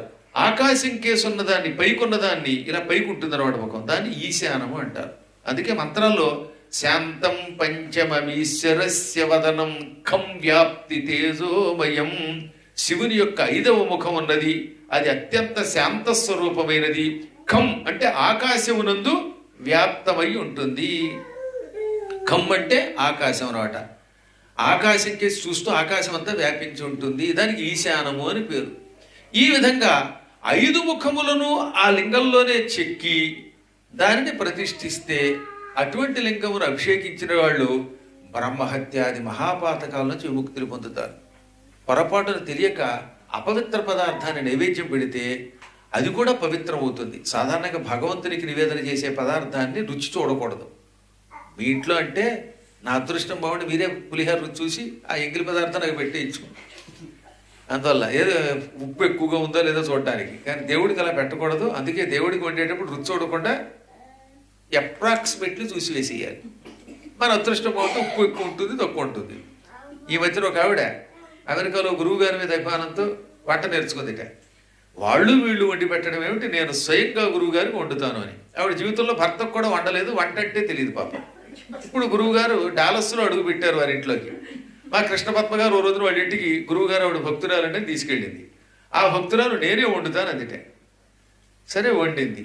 వండాలంటే ఏం తెలియదు, అందుకని పుస్తకం, వంటల పుస్తకం తీసుకుంది, కొనుక్కుంది. అందులో పులిహారలో తగినంత ఉప్పు అని ఉందిట. తగినంత ఉప్పు అంటే ఏమిటి, కేజీ బియ్యాన్ని వండారు కనుక కేజీ ఉప్పు అనుకుంది, అది తగినంత ఉప్పు. కేజీ ఉప్పేసి పులిహార తయారు చేసింది. ఆహాహా, అదృష్టం. అందుకని అలాంటప్పుడు ఏం చేయాలంటే భర్త మీద ప్రయోగించి ఆయన బతికాక నాకు పెడితే వదిలిపోయింది. కానీ రుచి చూడకూడదని చెప్పారు ఎవరో గురువు గారికి పెట్టేటప్పుడు. ఇదో పెద్ద గొడవ. అందుకని రుచి చూడకపోవటం వల్ల నా పరిస్థితి అలా అయింది. సాధారణంగా వంటలు చేసేవాళ్ళు మీరు అంతా ఎంత ఆరితేరిపోయారు వాళ్ళండి, ఎంత బాగా వండి పెడుతున్నారో మీ భర్తల ముఖాలు చూస్తే తెలుస్తుంది. అందుకే కళకళలు ఆడిపోతే నిలబడగలుగుతారంటే గంటల తరబడి. ఇంట్లో భార్యామణులు, అన్నపూర్ణామణులు పెట్టిన భోజన ప్రభావం అయ్యి ఉండవచ్చు కాక. ఏది ఆమెనా దేవతలకి నివేదన చేయకూడదు, ఆ టైంలో మాట్లాడకూడదు కూడా వండేటప్పుడు. ఎందుకని, అన్నం వండుతూ మాడితే తుంపర్లు అందులో పడితే అది ఎంగిలి పదార్థం అవుతుంది. ఇన్ని జాగ్రత్తలు తీసుకుని ఆ పదార్థాన్ని నైవేద్యం పెట్టాలి, అవునా? కానీ ఒకవేళ కర్మ కాలింది, పొరపాటును మాట్లాడారు. ఈ మధ్యన గురువు గారికి ఇక్కడ పళ్ళె పెడుతూ గురువు గారు అని అన్నాడు ఆయన. సమస్తం పడ్డాయి. అక్కడ పళ్ళెం పెట్టాక ఇంకా దానిలో చూసి మాట్లాడదు చెప్పండి. అందులో ఇక్కడికి వచ్చాక అందరికీ జలుబే. హచ్చి అని తుమ్మారంటే ఇంక చెప్పక్కర్లేదు, హచ్చి అన్నాడు చచ్చేవాడు.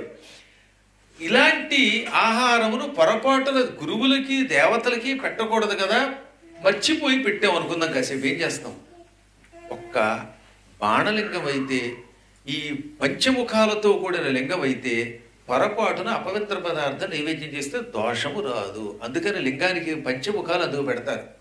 2 లింగములు గుర్తుపెట్టుకోండి. ఒకటి బాణలింగం, నర్మదా బాణలింగం. 2 లింగమునకు ముఖములు 5 పెట్టి ఆ ముఖంతో ఉన్నటువంటి లింగాన్ని ప్రతిష్ఠ చేస్తే ఈ ఎంగిలిగూడు పొరపాటులు పెడితే కావాలని పెట్టకండి బయట, లేదా మాంసం మద్యం ఇలాంటివి తగిలినా ఆ దోషం ఉండదట. ఎందుకు ఈ మాట చెబుతానంటే పాప అమాయకులు ఉంటారు, వాళ్ళకి ఏం తెలుస్తుందంటే ఇప్పుడు భక్త కన్నప్ప ఉన్నాడు, ఆయన కాళహస్తిలో స్వామివారి లింగం చూశాడు, ఆ లింగానికి నైవేద్యం పెట్టాలనుకున్నాడు. ఉట్టి అమాయకుడు, మంత్రం తెలియదు తంత్రం తెలియదు. ఆ లింగం చూడగానే ఏడ్చేసేట ఆయన. ఎందుకని? ఓ సామి ఇటువంటి కొండదరిలో ఒంటిన్ బులుల్ సింగముల్ గాసిం బిట్టడు కుట్ర నట్టడవి ఈ కల్జు విక్రీనీడ ఏ యాసంగట్టితి వేటి గడ్డయులు నీవా కొన్నచో కూడు నీళ్ళే సొట్టంబులు తెచ్చి పెట్టెదరు నీకిందేటికే లింగమా. ఓ లింగమా, ఓ స్వామి, ఇదేమో కొండ, కొండ పక్కన గుహ, ఓ పక్కనేమో సువర్ణముఖి, ఇక్కడ ఆచ్ఛాదన లేకుండా ఉన్నావు. అప్పట్లో ఈ గుడి లేదు కదా, కొన్ని వేల సంవత్సరాల క్రితం ఈ గుడి లేదు, శిథిలమైపోయింది. పాపం ఓ పాక వేశాడు ఒక అర్చకుడు, పాపం అమాయకుడు అర్చకుడు పాక వేసి శివుడి పూజిస్తున్నాడు. అటువంటి అర్చకుడిని విలనగా చూపించి కాళహస్తీశ్వర మహాత్మ్యంలో ఘోర అపచారం చేశారు. కాళహస్తీశ్వర మహాత్మ్యంలో అర్చకుడు ఎంత గొప్పగా నైవేద్యం పెట్టాడో చెప్పారండి. ఆ వీలుంటే ఈసారి దూర్చటి కాళహస్తీశ్వర మహాత్మ్యం చదవండి. సరే, ఆ పాతకాలంలో ఏదో ద్వేషంతో అర్చకుల మీద ద్వేషంతో అలా అన్యాయం చేసి సినిమా తీశాడు కన్నడ రాజకుమారు.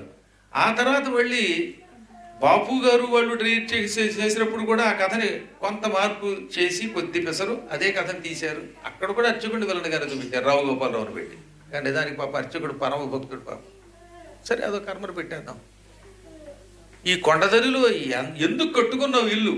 అప్పుడు భక్త కన్నప్ప చూసిన నాటికి పాక ఉన్నదంటే, అందుకని ఈ ఏటి గట్టని ఇల్లు ఎందుకు కట్టుకున్నావు? నీకు ఆకలి వేస్తే కూడు నీళ్లు ఏ చుట్టాలు తెచ్చి పెడతారు, ఈ లింగమా ఎందుకు ఎక్కడ ఉన్నావు అన్నాడు. ఇది దూర్జటి వారు రాసిన పద్యం. ఇప్పుడు నేను చదివిన పద్యం. ఇందాక పద్యం చదివానా? ఆ పద్యం నిజంగా మళ్ళీ చదివితే ఒక బోయవాడి భాష ఎలా ఉంటుందో అలాగే ఉంటుంది అది. ఇప్పుడు ఇందాక పద్య రూపంలో చదివాను, దాన్ని ఇప్పుడు నేను గద్య రూపంలో చదువుతాను వినండి. ఓ సామి ఇటువంటి కొండదనిలో ఒంటిం బులుల్ సింగముల్ గాసింబెట్టెడు కుట్రనట్టడవి ఈ కల్జు విక్రీనీడ ఏ యాసంగట్టిది వేటిగడ్డనిలు నీవు ఆ కొన్నచో కూడు నీళ్ళు ఏ సొట్టంబులు తెచ్చిపెట్టెదరు నీకు ఇందేటికే లింగమా. ఇది నువ్వు రాసింది. పద్యము అదే, గద్యము అదే. ఈ గద్యాన్ని మళ్ళీ పద్యం చదవచ్చు ఎంత బాగుంటుందో. ఓ సామి ఇటువంటి కొండదరిలో ఒంటిన్ బులుల్ సింగముల్ గాసింబెట్టెడు కొట్ట నట్టడవి ఈ కల్జు విక్రీనీడ ఏ యాసంగట్టితి వేటి గడ్డనిలు నీవా కొన్నచో కూడు నీళ్ళే సొట్టంబులు తెచ్చి పెట్టెదరు నీకిందేటికే లింగమా అని అడిగాడు. ఆ తర్వాత స్వామివారు మాట్లాడలేదు. ఆయనకు ఆకలిస్తోంది. ఈ అన్నాళ్ల నుండియో పస్తున్నాడు ఈ శివుడు అనుకుని ముందు నీళ్లు తెచ్చాడు, స్నానం చేయించి భోజనం పెడదామని. ఆ నీళ్లు తేవడానికి ఆయన దగ్గర పాత్ర లేదు. అందుకని నోటితోటి వెళ్ళి ఆ ఎట్లో నీళ్లు పుక్కిరించి తెచ్చి హుష్యను ఉమ్మాడు. శివలింగం మీద ఉమ్మాడు. ఆ నీళ్లతో స్నానం అన్నాడు. ఆ తర్వాత ఓ పంది కనపడింది, అడవి పంది. బాణంతో లాక్ కొట్టేశాడు, శుభ్రంగా కాల్చాడు, ఎర్రగా బాగా కాల్చాడు. కాల్చినటువంటి ఆ పంది మాంసం ముక్కలన్నీ దొప్పల్లో వేసి పట్టుకొచ్చి తిను అన్నాడు. తినకపోతే చస్తానన్నాడు. పైగా తినకపోతే చస్తానంటే తినక చస్తారా? పరమాత్ముడు రొగ్గిపోయి మాంసం తిన్నాడు. ఆ మాంసం ఆకులు, ఆ ఎముకలు అవన్నీ ఆ శివలింగం మీద వదిలేసి ఆయన వెళ్ళిపోయాడు. మళ్ళీ రేపు వచ్చి భోజనం పెడతానని. ఎంతలో పొద్దుటే పాపం అర్చకుడు వచ్చాడండి. చూడగానే ఆయనకి బాధ కలిగింది. స్వామి ఏమిటి కర్మ? పరమ పవిత్రమైన నీ లింగం ఎండకిండి వానకి తొడుస్తోందని తాటాకు పాకేశాను, అంతకంటే నాకు శక్తి లేదు. ఆ పక్కన పళ్ళు ఉంటే ఆ పళ్ళు తెచ్చి పెడుతున్నాను. ఎవడో దుర్మార్గుడు వచ్చాడు, ఈ ఎంగిలి ఏమిటి, ఈ మాంసం ముక్కలు ఏమిటి, బహుశా వాడు ఎవడో నిన్ను అభ్యంతరం చేశాడని బాధపడి ఏడ్చి కుండతో నీళ్లు తెచ్చి శుభ్రంగా కష్టపడి కడిగి ఆ మాంసం అంటుకోవడానికి ఆయనకి బాధ. ఉట్టి చేదస్తుడు. పళ్ళు తప్ప ఏమీ తినడు, అది కూడా లేటెస్ట్ పళ్ళు. నా కోసం పాపం తెచ్చి అరవింద్ మర్చిపోయాడు ద్రాక్ష పళ్ళు, కారులోనే ఉన్నట్టున్నాయి. అలాంటి పళ్ళు ఎవరో తీసుకొస్తే ఆ పళ్ళు నైవేద్యం పెడుతూ ఉంటాడు ఆయన. నా పళ్ళు ఉన్నాయంటే తినేశారా వాళ్ళు? అంటే శివుడికి నైవేద్యం పెట్టి మధ్య చాలా మంది వాళ్ళే తినేస్తున్నారు కదా, గురువు గారికి నైవేద్యం పెట్టి తినేసాడు వాళ్ళు. అలాగా ఆ పళ్ళవి పెట్టి మళ్ళీ ఆయన శుభ్రం చేసి వెళ్ళాడు. ఈ భక్త కన్నప్ప వచ్చి ఇవి తీసి మళ్ళీ మాంసం ముక్కలు పెట్టాడు. ఇలా 2-3 రోజులు జరిగాక అర్చకుడు ఏడ్చి, స్వామి నీవు భక్త సులభుడివి, అడ్డమైన వాడు వచ్చి నిన్ను కంపు చేసిపోతున్నాడు, అయినా నువ్వు క్షమిస్తున్నావు, నేను తట్టుకోలేకపోతున్నాను, ఆ దుర్మార్గుడు ఎవడో చెప్పు, లేదా నీ లింగం మీద తల కొట్టుకు చచ్చిపోతానంటే. అప్పుడు శివుడు టక్కలు లేచి, ఠవఠవ పడనేటికి మది శివగోచర చూడు నన్ను చెంచొకడు శృతి వ్యవహారేతర మతమున తవిలి మిగుల భక్తి కొలువ దయ పుట్టుటయుల్. ఎందుకంత బాధపడతావోయ్ భక్తాగ్రేసర, నీకంటే వేదములొచ్చు, మంత్రములొచ్చు, అందువల్ల భక్తితో నన్ను పూజించావు, మెచ్చుకున్నాను. ఈ మధ్య నాకు ఒక చెంచు భక్తుడు దొరికాడు. ఆ చెంచుకి వేదం తెలియదు, మంత్రం తెలియదు, నియమం తెలియదు, వాడిది భక్తే. వాడు నోట్లో నీళ్ళు పెట్టుకొచ్చి పుక్కిలి చుమ్మి స్నానం అంటాడు, పంది మాంసం పెడుతున్నాడు. తప్పదనగా అంతటి భక్తుడా స్వామి అంటే అంత భక్తుడే. ఈ పక్కనే గుడిసి ఉంది కదా, నా కోసం నువ్వు వేసావు, ఆ గుడిసెలో దాక్కుని అందులో కన్నం పెట్టుకు చూస్తూ ఉండు, నేను వాడిని పరీక్షిస్తాను అన్నాడు శివుడు. ఈ అర్చకుడు అందులో దాక్కున్నాడు. ఆ తాటాకుల్లోంచి ఒక చిన్న బొక్క చేసుకుని ఆ కన్నంలోంచి చూస్తున్నాడు. ఎంతలో మనవాడు వచ్చాడు. వచ్చి నోట్లో నీళ్లు వచ్చి పుక్కిలి చుమ్మి స్నానం చేయించాడు. ఆ తర్వాత తుడిచేశాడు. పంది మాంసం పట్టుకొచ్చాడు. పంది మాంసం తినమన్నాడు. రోజు తినే స్వామివారు ఈరోజు పరీక్షించాలి కదా, అందుకని తినడం లేదు. ఎంత బతిమలాడు. కాలవో మాడంగాలెనో, స్వామి ఇవాడు ఎందుకు తినడం లేదు మాంసం? కాలలేదా మాంసం, లేక మాడిపోయాయా? కొంతమంది దోశలు వేస్తే అటు కాలాకాలం లేదా మాడిపోతాయి. అలా కాకుండా చక్కగా కాల్చేని ఏమైంది, ఏదో మీ దోశలు బాగున్నాయమ్మా, వాటి మీరేం కాదు.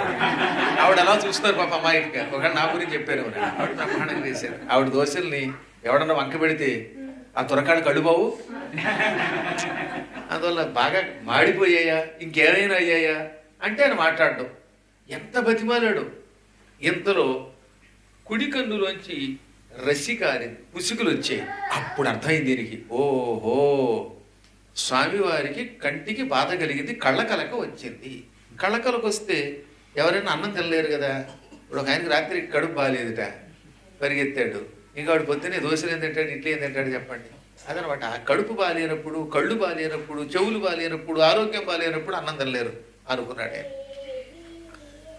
నేను అమాయకుడిని, మంత్రం తంత్రం తెలియదు, అందువల్ల నేను పెట్టిన దానివల్ల లోపం వచ్చింది అనుకున్నాడు ఆయన. పాప నిజంగా ఆయనకి మంత్రం తంత్రం తెలియదు, శివ అనుకోవడం కూడా సరిగ్గా తెలియదు. శివ అంటే శివ అనలేడు. ఆ మధ్యన వాడు కూడా శ్రీరామ అనమంటే చీరామ అని. పాపం ఏం చేస్తాం, వాడికి భాష రాదు కనుక. నిజంగా ఒక అద్భుతమైన పాట పాతకాలంలో ఘంటసాల వారు పాడారు. ఆ శ్రీకాళహస్తీశ్వర మహాత్మ్యంలో హృదయం తరుక్కుపోతుంది అలాంటి పాటలు వింటే. వాళ్ళు గాయకులు అంటే పాటలు అంటే అనమాట. మంత్రయుక్త పూజ చేయ మనసు కరుగునా, మంత్రయుక్త పూజ చేయ మనసు కరుగునా, మంత్రమో తంత్రమో తెలియనైతినే, మంత్రమో తంత్రమో తెలియనైతినే, నాదమేదో వేదమేదో కాననైతినే, వాదమేల పేద బాధ తీర్చరావయ్యా స్వామి, వాదమేల పేద బాధ తీర్చరావయ్యా స్వామి, మహేశ పాప వినాశ కైలాసవాస ఈశ, నిన్ను నమ్మినాను రావా నీలకంధర. ఇలా అంటే రాకుండా ఉంటాడండి పరమాత్మ. మంత్రములతో కూడిన పూజ చేద్దామంటే నాకు మంత్రం తెలియదు, తంత్రం తెలియదు, ఏది వేదమో ఏది ఓంకార నాదమో తెలియదు. ఈ అమాయకుడి బాధ తొలగించవా అని పరమాత్ముడు అడిగాడు. ఈ కళ్ళల్లోంచి పుసుగులు వస్తున్నాయి, ఈ రసి వస్తోంది. ఈ బాధ తీరితే అన్నం తింటాడు ఆయన. కాబట్టి ఈ బాధ తొలగించాలి. దానికోసం వెంటనే తన గూడానికి వెళ్ళాడు. ఆ రోజుల్లో చిన్నప్పుడు కళ్ళకలకు వస్తే బాలింతరాలు చనుబాలు పోసేవారు.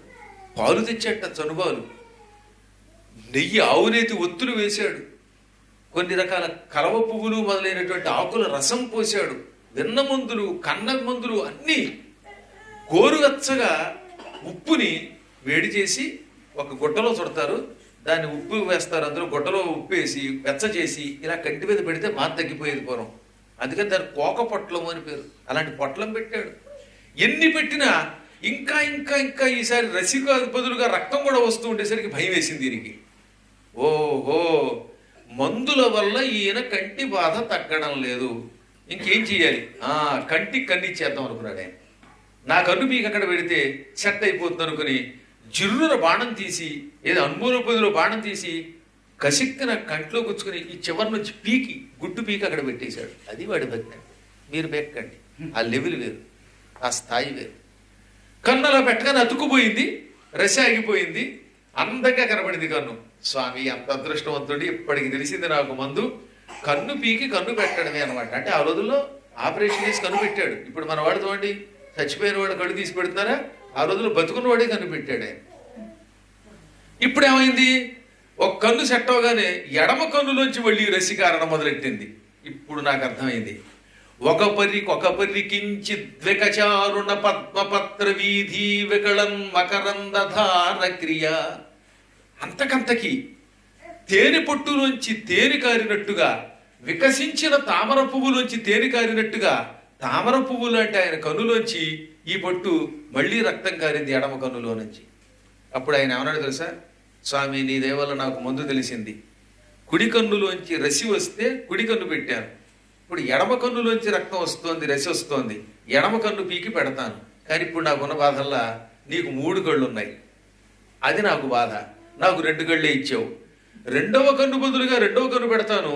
ఆ తర్వాత 3వ కన్నులోంచి రసి వస్తే చూడడానికి కళ్ళు ఉండవు, పెట్టడానికి కన్ను ఉండదు. కాబట్టి 3వ కన్నైనా జాగ్రత్తగా అట్టే పెట్టుకోయే అని పలికి 2వ కన్ను పీకుతూ ఉంటే టక్కన వెంటనే శివలింగం నుంచి శివుడు ప్రత్యక్షం అయ్యాడు. ఆయనతో పాటు విష్ణువు, బ్రహ్మ, దేవతలు అందరూ వచ్చారు. సుర సిద్ధ సాత్య నర కిన్నర పన్నగ యక్ష చారణాసుర విద్యాధర గంధర్వాది జాతులంతా ఒక్కసారి అక్కడ ప్రత్యక్షం అయ్యారు. హడిలిపోయి ఆ గుడిసెలోంచి బ్రాహ్మడు కూడా బయటకు వచ్చేసాడు, అర్చకుడు కూడా. వెంటనే ఈయనకి 2 కళ్ళు వచ్చేసి, అప్పుడు శివుడు 2 కళ్ళు ఇచ్చి ఆ అర్చకుడికేసి తిరిగి, చూసావా నాయన, అతడు ఎంత భక్తుడో, కళ్ళు పోతే కళ్ళు పెట్టినవాడు, అటువంటి వాడి భక్తికి లొంగి పంది పెడితే పంది, నంది పెడితే నంది తిన్నాను, ఆ స్థాయి వాడు ఏమిచ్చినా తింటాను అనగానే నాకు అర్థమైంది స్వామి అన్నాడు. ఇద్దరినీ కైలాసాన్ని పట్టుకుపోయాడు అక్కడ. ఇది కాళహస్తీశ్వర మహాత్మ్యం చెబుతున్నమాట.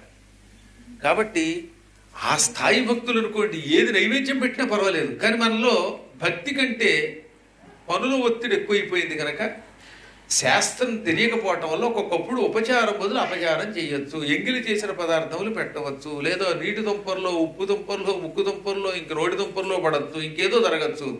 అలాంటి పదార్థములను ఈ పంచముఖములున్న శివుడైతే అపచారముగా భావించక ఉపచారంగా స్వీకరిస్తాడు. అందుకని లింగములు తయారు చేసేటప్పుడు కలియుగంలో పంచముఖములున్న ఈశ్వరుడిని ప్రతిష్ఠించుకోండి, లేదా బాణలింగం పెట్టుకోండి అన్నాడు. బాణలింగం, పంచముఖ లింగాలు అయితే పొరపాటున మనం ఏదన్నా తేడా నైవేద్యం పెట్టినా, ఏదన్నా తప్పుడు పని చేసినా క్షమిస్తాడు. ఇంక దానికి మనం ఏం బెంగ పెట్టుకోకర్లా. అందుకని ఈసారి మీ అవకాశం ఉంటే, ఎలాగో పంచాయతనం పెట్టాలనుకుంటున్నారు కదా మీరు, అది కూడా శివ పంచాయతనం అయితే మంచిది. ఆదిత్యం అంబికాం విష్ణుం గణనాథంచ మహేశ్వరం అని శివపురాణం చెబుతున్నది. సూర్యుడు, అమ్మ పార్వతీదేవి, శివలింగం, విఘ్నేశ్వరుడు, విష్ణువు, ఈ 5గురిని కలిపి పంచాయతనం అంటారు. అందులో చిత్రం ఏంటంటే, గణపతి ఉన్నప్పటికీ ముందు శివుడినే పూజించాలంటే శివుడిని ప్రతిష్ఠించాలట. అగ్నిపురాణం ఇందులో ఉందో కాపీనా, వింటూ కొనుక్కోండి. చిన్న పుస్తకమే, సంక్షిప్తంగా ఇచ్చాను. అందులో చూడండి, పంచాయతన ప్రతిష్టా విధానం అగ్నిపురాణంలో ఉన్న శ్లోకంతో సైతంగా ఇచ్చాను. ముందు శివుణ్ణి, తర్వాత గణపతిని, ఆ తర్వాత మిగతా వాళ్ళని ప్రతిష్ఠించి పూజించి మధ్యలో శివలింగాన్ని పెట్టాలి. పంచాయతనం పెడితేనే చెప్పేది. అలా కాకుండా విడిగా ఒక్క శివుడిని పెట్టుకుని విడిగా విష్ణువుని ఇంకో చోట పెట్టుకునే బలం అయితే ఇందాక చెప్పినట్టుగా పంచముఖములు ఉన్న శివుడు అయితే తొందరగా అనుగ్రహిస్తాడు. పంచముఖ శివుడు దొరకకపోతే నర్మదా బాణలింగం అని ఉంటుంది. అది పానవట్టం విడిగా ఉంటుంది, లింగం విడిగా ఉంటుంది. ఆ మధ్యలో పెట్టి ఒక ప్రత్యేకమైన పదార్థములతో అతికిస్తారన్నమాట. అది మా దగ్గర అలాగే చేసాం. కరిగించి అందులో ఏమేమి పదార్థాలు వేస్తారు ఈయన అడగని చెప్తాడు. ఆ పదార్థాలు కరిగించి అందులో పోసేసి అందులో లింగం పెడితే ఇక మళ్ళీ మీరు గింజుకున్న కథలతో ఆ శివలింగం అలా అతుక్కుపోతుంది. అద్భుతమైనది ఆ శివలింగ ప్రతిష్ట. ఇటువంటి ఆలయ ప్రతిష్ట వల్ల 5 తరముల పాటు పాతవాళ్ళు రాబోయే 5 తరముల వాళ్ళు తరిస్తారు. ఏది కనీసం ఒక్క లింగాన్ని ప్రతిష్ఠిస్తే. పంచాయతన ప్రతిష్ఠ చేస్తే 7 14 తరాల వాళ్ళు తరిస్తారు. రేపు కూడా ఉంది కాబట్టి కథ చెప్తున్నాను. పంచాయతన ప్రతిష్ఠతో శివలింగాన్ని కానీ విష్ణువుని కానీ ఎవరినైనా ప్రతిష్ఠించాక అక్కడ ఒక్కసారి అన్నదానం చేస్తే వచ్చే లాభాన్ని తెలియజేసే కథ అన్నపూర్ణ మహిమ కథ రేపటి రోజు చెప్తారు. ఎందుకంటే అది మొదలెడితే అంత తేలిక అయ్యే కథ కాదు కనుక. కాబట్టి ఆలయ ప్రతిష్ఠ అంటే మాట్లాడుకుంటారా, కొన్ని కోట్ల జన్మముల పాపములను తొలగించి అనుగ్రహిస్తుంది ఆలయం అంటే. ఒక్క ఆలయం కడితే లాభం ఏమిటో తెలిసిన? నేను చెప్పే ప్రతిదీ ప్రామాణికం. దేవీ భాగవతం చూడండి, అందులో ఉన్న శ్లోకం ఇది. యస్మై కస్మై చ దేవాయ యో దదాతి గృహం నరః సతత్ర లోకే వసతి రేణుమానాబ్దమేవ చ. మీకు తోచిన ఏదో ఒక దేవుడికి ఒక గుడి కట్టండి. యస్మై కస్మై చ అంటే ఏదో ఒక దేవుడికి. మళ్ళీ అర్థం చెప్పడం కష్టం లేదు కాబట్టి మీకు అందులో అర్థం అవుతుంది కాబట్టి చెప్తాను. యస్మై కస్మై చ దేవాయ ఏదో ఒక దేవునికి యహ ఎవడు దదాతి గృహం నరః నరుడు ఎవడైనా గృహం ఇస్తాడో అనగా ఒక ఆలయం కట్టాడు. తనకి నచ్చిన ఒక దేవుడికి ఒక ఆయన ఒక ఆలయం కట్టాడు. కడితే లాభమేమిటి? సతత్రలోకే వసతి రేణుమానాబ్దమేవచ. ఇప్పుడు మీరున్నారు, ఇటు గణపతికి విఘ్నేశ్వరుడితో పాటుగా శివుడికి అమ్మవారికి విష్ణువునకు సూర్యుడికి ఆలయం కట్టారనుకుందాం.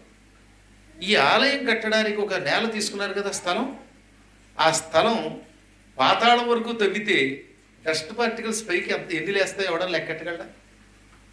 అసలు తవ్వనిస్తారమని పాతాళం దగ్గర తవ్వగలమా? ఆ స్థలములో ఉన్న భూమిలో ఎన్ని ధూళి కణములున్నావో అవి లెక్కెట్టండి. ఈ ప్రపంచంలో ఆదిశేషుడు కూడా లెక్కట్లేడు దాన్ని. రేణుమానము అంటే అదనమాట. ఇక ఆ గుడి కట్టడానికి ఎంతో కొంత ఇసుక అవసరం అవుతుంది కదా. ఆ ఇసుక రేణువులు లెక్కెట్టండి, అది లెక్కట్లేము. ఈ భూమిలో ఉన్న ధూళి కణములు ఇసుక మొదలైనటువంటి రేణు కణములు లెక్క పెడితే ఎన్ని సంవత్సరాలు, అన్ని సంవత్సరముల పాటు ఆ దేవతాలోకంలో ఉంటాడు వాడు. అంటే కోట్ల సంవత్సరములు ఒక ఆలయం కట్టినవాడు ఆ దేవతాలోకంలో ఉంటాడని అర్థం. నాయన శాశ్వతంగా ఉంటామని చెప్పకుండా ఆ భూమిలో ఉన్న ధూళి కణములు ఎన్నో అన్ని సంవత్సరములు ఉంటాయి ఆ లోకంలో అంటే నువ్వు హాయిగా వైకుంఠంలోనో శివలోకంలోనో అమ్మవారి లోకంలోనో ఆలయం కట్టడం వల్ల ఉంటావు అని చెప్పారు. ఆలయ ప్రతిష్ఠ చేసిన వాడికి అంత పుణ్యం, గుడి కట్టిన వాడికి కదట. అందులో ఇష్టకము అంటే ఇటుక, సంస్కృతంలో ఇష్టకం తెలుగులో ఇటుకైంది. ఇటుక దానం చేసిన వాడు కూడా అంతకాలం అందులో ఉంటాడు. ఒక్క ఇటుక ఇచ్చినా చాలు. ఇటుకేమంటే ఉత్తి ఇటుకిచ్చి పొమ్మని కాదు, ఆ కట్టడానికి ఆ ఇటుకలు వంటివి కొనడానికి కావలసిన డబ్బు ఇవ్వడం అని అర్థం. ఈ మధ్యన ఇటుకిస్తే చాలంటే అందరూ ఇటుకలే పట్టుకొచ్చి పెట్టారు. ఎన్ని ఇటుకలు పట్టుకు ఏం చేసుకుంటాను నేను? అక్కడ అంతరార్థం తెలుసుకోవాలి. ఒక్కొక్క ఇటుకకి ఎంత ద్రవ్యం అవుతుందో అంతా ఇమ్మని అర్థం అక్కడ. అలా ఒక్కడు కట్టలేడు కదా. కలియుగంలో ఒక వ్యక్తి కట్టడం కష్టం, ఒకటి శక్తి ఉన్నా కట్టకూడదు. అందుకే కలవు సంఘే శక్తి.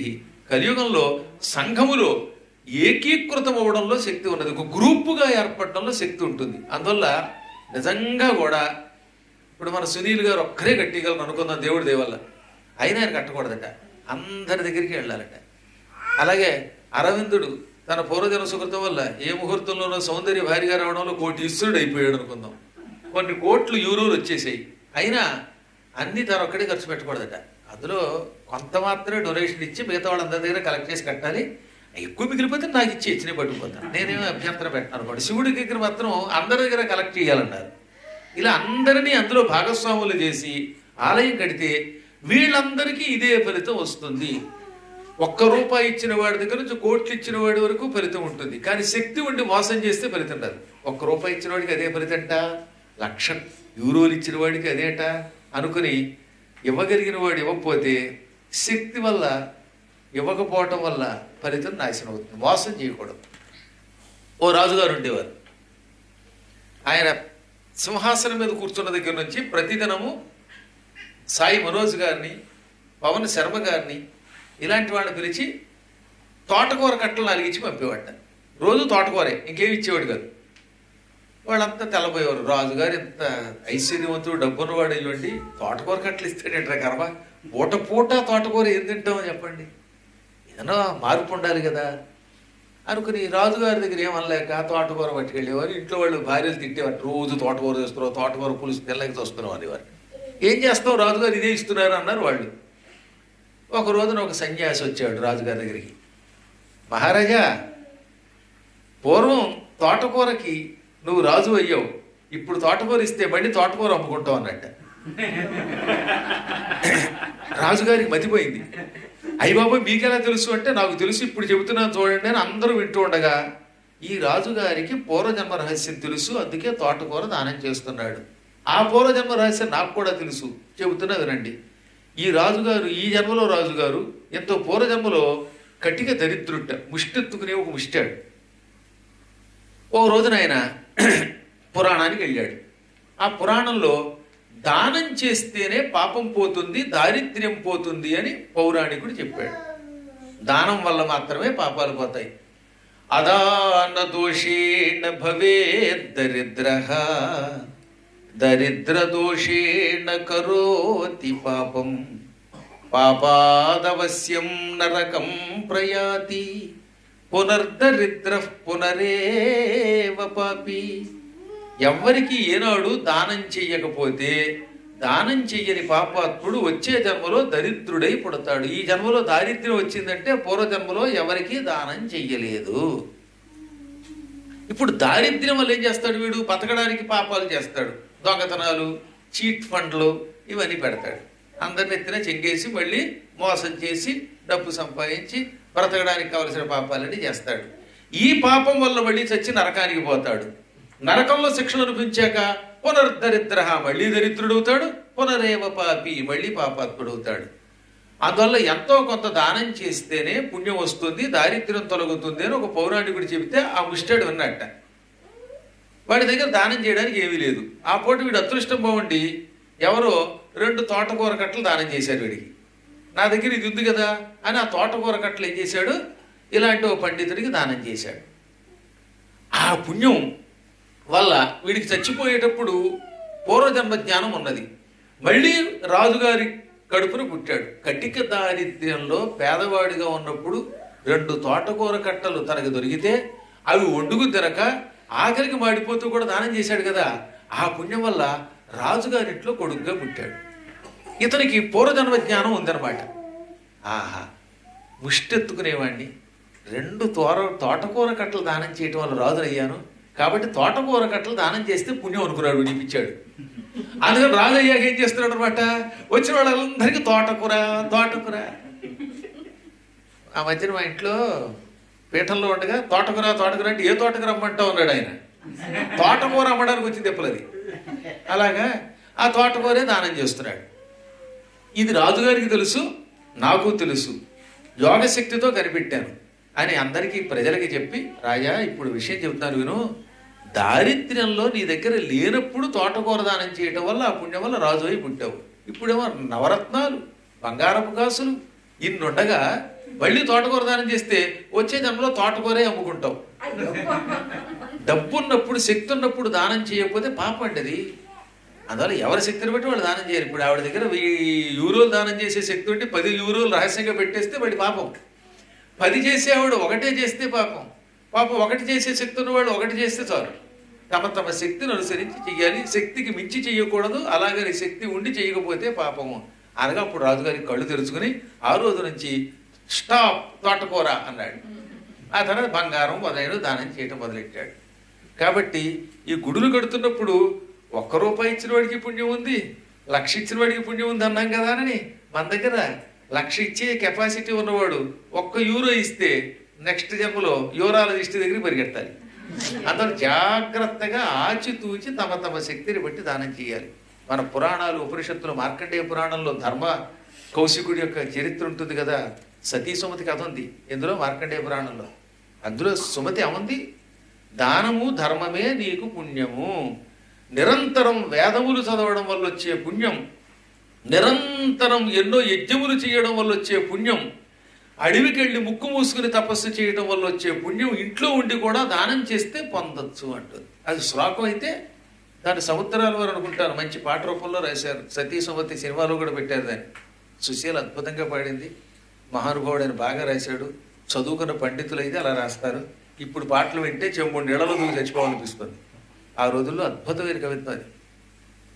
దానం ధర్మమే వేదాల నీతి సారం, నిదానం నీ ధర్మం నిరుపేదల జీవాధారం.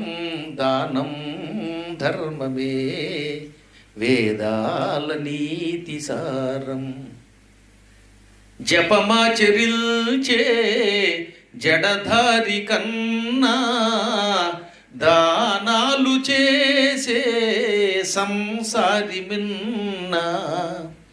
జపమాచరిల్చే జడధారి కన్నా దానాలు చేసే సంసారి మిన్నా. నిరతాన్నదానమే నీ పెన్నిధానం, నిదానం నీ ధర్మం నిరుపేదల జీవాధారం. దానం ధర్మమే వేదాల నీతి సారం. మహారాజులైనా మహీవీడు వేళ కొనిపోయినారా తమ వెంట సిరులా.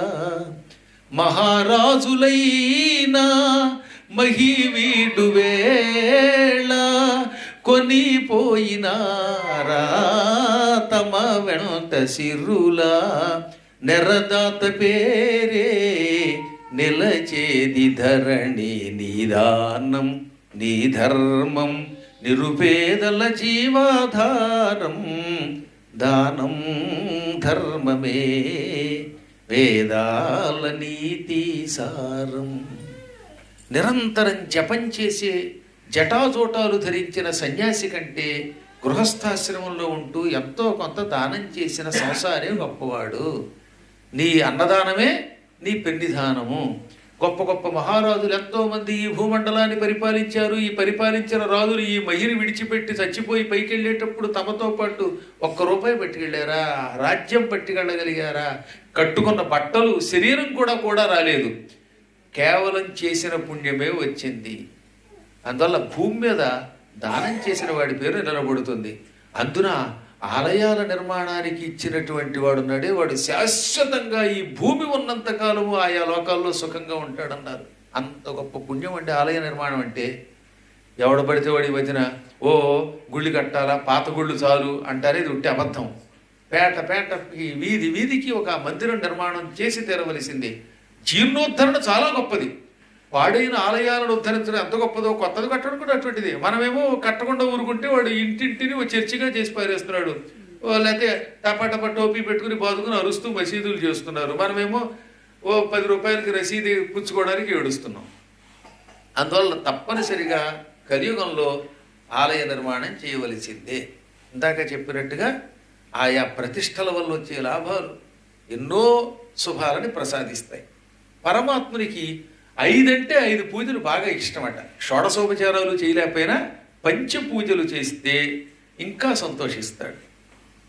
ఆ పంచపూజల్లో మొదటిది ధూపం, తర్వాత గంధం, దీపం, నైవేద్యం, పుష్పం. ముందు వాటికి 5 బీజములు కూడా ఉన్నాయి. ఓం లం ఇది బీజం. ఈ చిటికెన వేలు తీయండి, 2 చేతులు ఒకేసారి తీయండి, ఈ బొటన వేలు మధ్యలో పెట్టండి. దీనికి గంధముద్ర అని పేరు. గంధము అరగదీసి పరమాత్మకి వెయ్యలేనివాడు ఈ ముద్ర చూపిస్తే గంధం ఇచ్చినట్టే. ఇది మానసిక పూజ. ఓం లం పృథివ్యాత్మనే గంధం సమర్పయామి. ముందు గంధాన్ని ఇవ్వాలి. గంధం ఇస్తే పుణ్యం వస్తుంది. గంధాత్ పుణ్యం అవాప్స్యసి. గంధమును పరమాత్మకి సమర్పిస్తే పుణ్యం వస్తుంది. సాన చెక్క తెచ్చుకుని గంధం చెక్క అరగదీసి ఈ గంధం వేసి ముద్ర కూడా చూపిస్తే ఇటు ముద్ర ద్వారా అటు పూర్తిగా గంధం పూయడం ద్వారా అపూర్వ పుణ్యం పొందుతాం. పుణ్యం వస్తే కానీ సకల శుభాలు కలవు. పుణ్యం ముందు చాలా అవసరం. అందువల్ల ముందు గంధం ఇవ్వాలి. అందుకే భగవద్గీతలో పుణ్యో గంధ అన్నాడు. ఇక రెండవది, ఈ చూపుడు వేలుని బొట్టన వేలు మధ్యలో పెట్టాలి. ఇది పుష్పముద్ర. దీనికి బీజం హం. ఓం హం ఆకాశతత్వాత్మనే పుష్పం సమర్పయామి అని ముద్ర చూపి ఒక పుష్పం వేయండి. ఆ తర్వాతది ఓం యం. ఈ బొటన వేలు చూపుడు వేలు మధ్యలో ఇలా పెట్టాలి. ఇది ధూపముద్ర, ధూపం ఇవ్వడానికి ముద్ర. ఓం యం వాయుతత్వాత్మనే ధూపమాఘ్రాపయామి. ఆ తర్వాత మధ్యవేలుకి తీసుకురండి బొటన వేలు. ఓం రం తేజస్తత్వాత్మనే దీపం పరికల్పయామి. ఇది దీపముద్ర. ఇక ఇది నైవేద్యం. ఈ ఉంగరం వేలు దగ్గరికి బొటన వేలు తీసుకురావాలి. ఓం వం అమృత తత్వాత్మనే అమృత నైవేద్యం సమర్పయామి. ఇది పంచపూజలంటే. ఇక్కడి నుంచి మొదలుపెట్టి వరసగా ఇస్తున్నాం అన్నమాట. గంధము, ఆ తర్వాత పుష్పము, ధూపము, దీపము, నైవేద్యం. ఇందులో గంధం పుణ్యం ఇస్తుంది, పుష్పం జ్ఞానాన్ని ఇస్తుంది. పిల్లలకి చదువు రాకపోతే పుష్పముద్ర ఇచ్చి పువ్వులతో పరమాత్మని పూజిస్తే పిల్లలు మంచి చదువుకున్న వాళ్ళు అవుతారు. ధూపం ధూపాత్ ఐశ్వర్యం. ధూపం వల్ల ఐశ్వర్యము లభిస్తుంది. దీపం జ్ఞానం ఇస్తుంది. అమృత నైవేద్యం శరీరాన్ని ఆరోగ్యంగా ఉంచి వేళకెంత భోజనం ఇస్తుంది ఎక్కడున్నా సరే. ఈ 5 అయ్యాక సర్వోపచారములను సమర్పించి ఒక ముద్ర ఉన్నది. ఇలా 2 చేతులు జోడించి వక్షస్థలానికి తగిలించాడు. ఇది సర్వోపచారం అంటే. ఓం సం దానికి బీజం. సర్వోపచార పూజ పరికల్పయామి అనగా అన్ని ఉపచారములు షోడశోపచారములు ఇచ్చిన పుణ్యం వస్తుంది. ఇది మానసిక పూజలో అద్భుతమైనటువంటి విధానం. నిజం చెప్పాలంటే భౌతిక పూజ ఎంత గొప్పదో మానసిక పూజ ఇంకా గొప్పదండోయ్. ఒక్కొక్కప్పుడు నీళ్లు దొరకవు, అభిషేకం కుదరదు, ధూపం దీపం కుదరదు. అప్పుడు ఈ ముద్రల ద్వారా అర్చన చేసేవారు. అందుకేగా శివమానస పూజ పెట్టాడు శంకరాచార్యులు వారు. శంకరాచార్యులు వారు శివమానస పూజ ఉన్నారు. రత్నై కల్పితమాసనం హిమజలై స్నానంచ దివ్యాంబరం నానారత్న విభూషితం మృగమదామోదాంకితం చందనం జాతీ చంపక బిల్వపత్ర రచితం పుష్పంచ ధూపం తథా దీపం దేవదయానిధే పశుపతే హృత్కల్పితం గృహ్యతాం. హృదయమునందు వీటిని కల్పించుకుని ఇస్తున్నాను అంటే మానస పూజ. ఇది ఎంత మంచివాడు చెప్పాడు చూడండి. ఆత్మాత్వం. నీవు నా ఆత్మ. నీవు తొమ్మంటే నీవు ఆత్మ. గిరిజ మతి పార్వతీదేవి నా బుద్ధి. సహచరా ప్రాణా. నా శరీరంలో 5 ప్రాణాలు ఉన్నాయిగా. ఈ 5 ప్రాణాలు నీ సహచరులు అంటే ప్రమథగణాలు. శరీరం గృహం. నా శరీరమే నీ పూజా మందిరం. గృహం అంటే ఇల్లు అంటే దేవాలయం అన్నమాట. పూజాతే విషయోపభోగ రచన. నేను రకరకాల భోగాలు అనుభవిస్తున్నాను. విషయోపభోగములు అంటే ఏమిటనమాట? పొద్దున్నే లేవగానే కాఫీ తాగడం, టిఫిన్లు తినడం, భోజనాలు తినడం, ఇంకేవో రకరకాల పదార్థాలు వేయడం, అప్పుడప్పుడు ద్రవాలు బదులు ఉపద్రవాలు కూడా వేసుకోవడం చలికి. ఇవన్నీ కూడా విషయోపభోగాలు. ఇవన్నీ పూజ. నీకు పూజ అన్నాడు. ఏ పూజ? నిద్రా సమాధి స్థితి. అప్పుడప్పుడు పురాణం వింటున్నప్పుడు కొంతమంది వెనకాతల దారబడి అంటూ అంటారే. ఈ నిద్ర కూడా సమాధి కింద భావించు. అదనమాట నిద్ర అంటే సమాధి స్థితి. సంచార పదయో ప్రదక్షిణ విధి. నా కాళ్ళతో అటు ఇటు తిరుగుతున్నాను. కాళ్ళతో పదయో అంటే కాళ్ళతోటి సంచార తిరగడం ఉందిగా. ఇంట్లో అటు ఇటు తిరిగాం. దీన్ని నీకు ప్రదక్షిణ అనుకో. నోటికి ప్రదక్షిణ అనుకో. స్తోత్రాణి సర్వాగిరహ. గీహి అంటే మాట, గిరహ అంటే మాటలు. ఉదయం దగ్గర నుంచి రాత్రి పడుకునేదాకా ఎన్ని మాటలు మాట్లాడేమో. మనుషులతో, ఫోనుల్లో, ఆఫీస్ కాల్లో అన్నీ మాటలే. ఈ మాటలన్నింటినీ కూడా ఏమనుకుంటావు?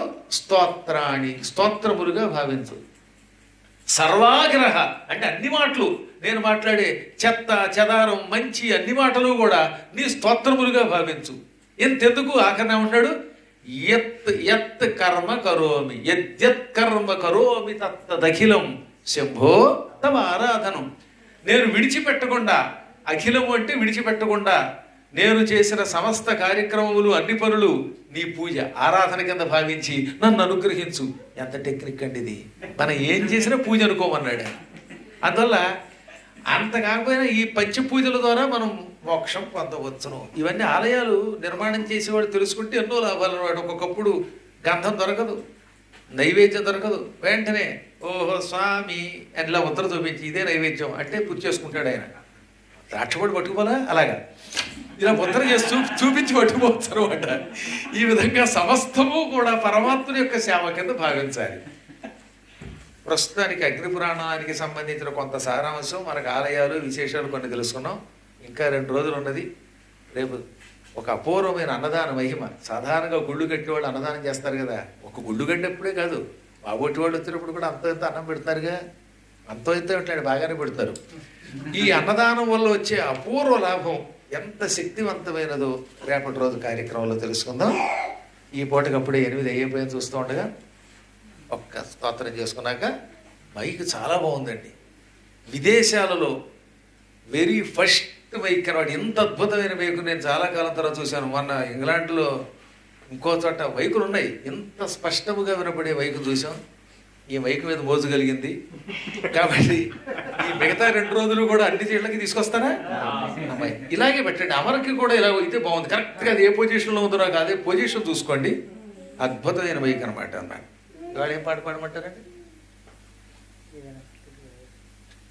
సత్యదేవుడి మీద పడినైతే వ్రతం ఉంది కదా, ఎప్పుడు రేపా ఎల్లుండా? సత్యదేవుని సుందర రూపుని నిత్యము సేవించండి, సత్యదేవుని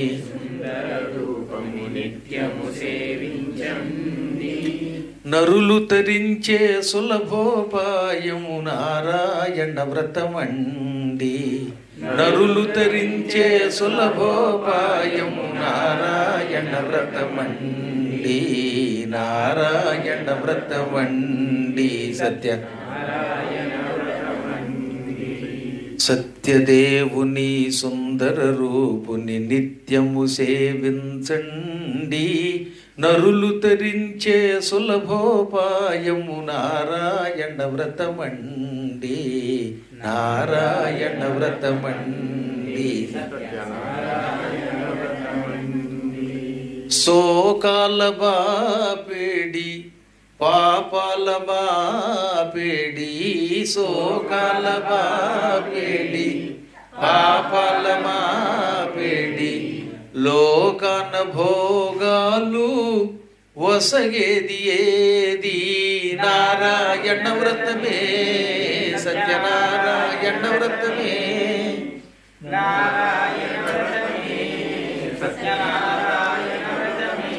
ఏ శాంతి సుఖాల తేలిల్చునేది ఆనందదాయి వేరేది, సత్యదేవుని సుందర రూపుని నిత్యము సేవించండి, నరులు ధరించే సులభోపాయము నారాయణ వ్రతమండి, నారాయణ వ్రతమండి. సత్యనారాయణ వ్రతమండి.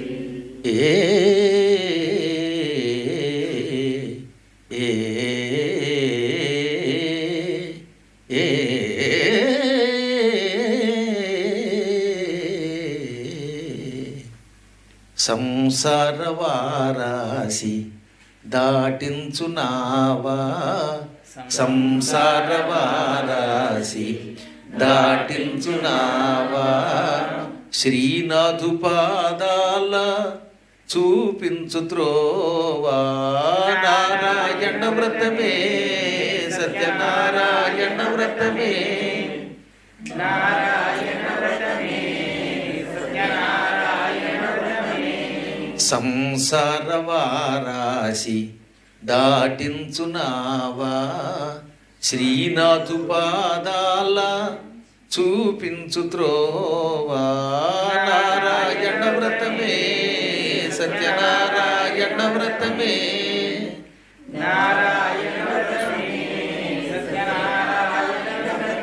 ఏ రాజుకైనా నిరుపేదకైనా తరించు భాగ్యమిదేనండి. సత్యదేవుని సుందర రూపుని నిత్యము సేవించండి. నరులు తరించే సులభోపాయము నారాయణ వ్రతమండి. నారాయణ వ్రతమండి సత్యనారాయణ వ్రతమండి. హరినారాయణ గోవింద భక్తపరాయణ గోవింద. హరినారాయణ భక్తపరాయణ గోవింద. పావన నామ గోవింద పాప విరామ గోవింద. పావన నామ గోవింద పాప విరామ గోవింద. నారాయణ హరి గోవింద. నారాయణ హరి గోవింద. గోవింద హరి గోవింద. గోవింద హరి గోవింద. గోవింద హరి గోవింద. గోవింద హరి గోవింద.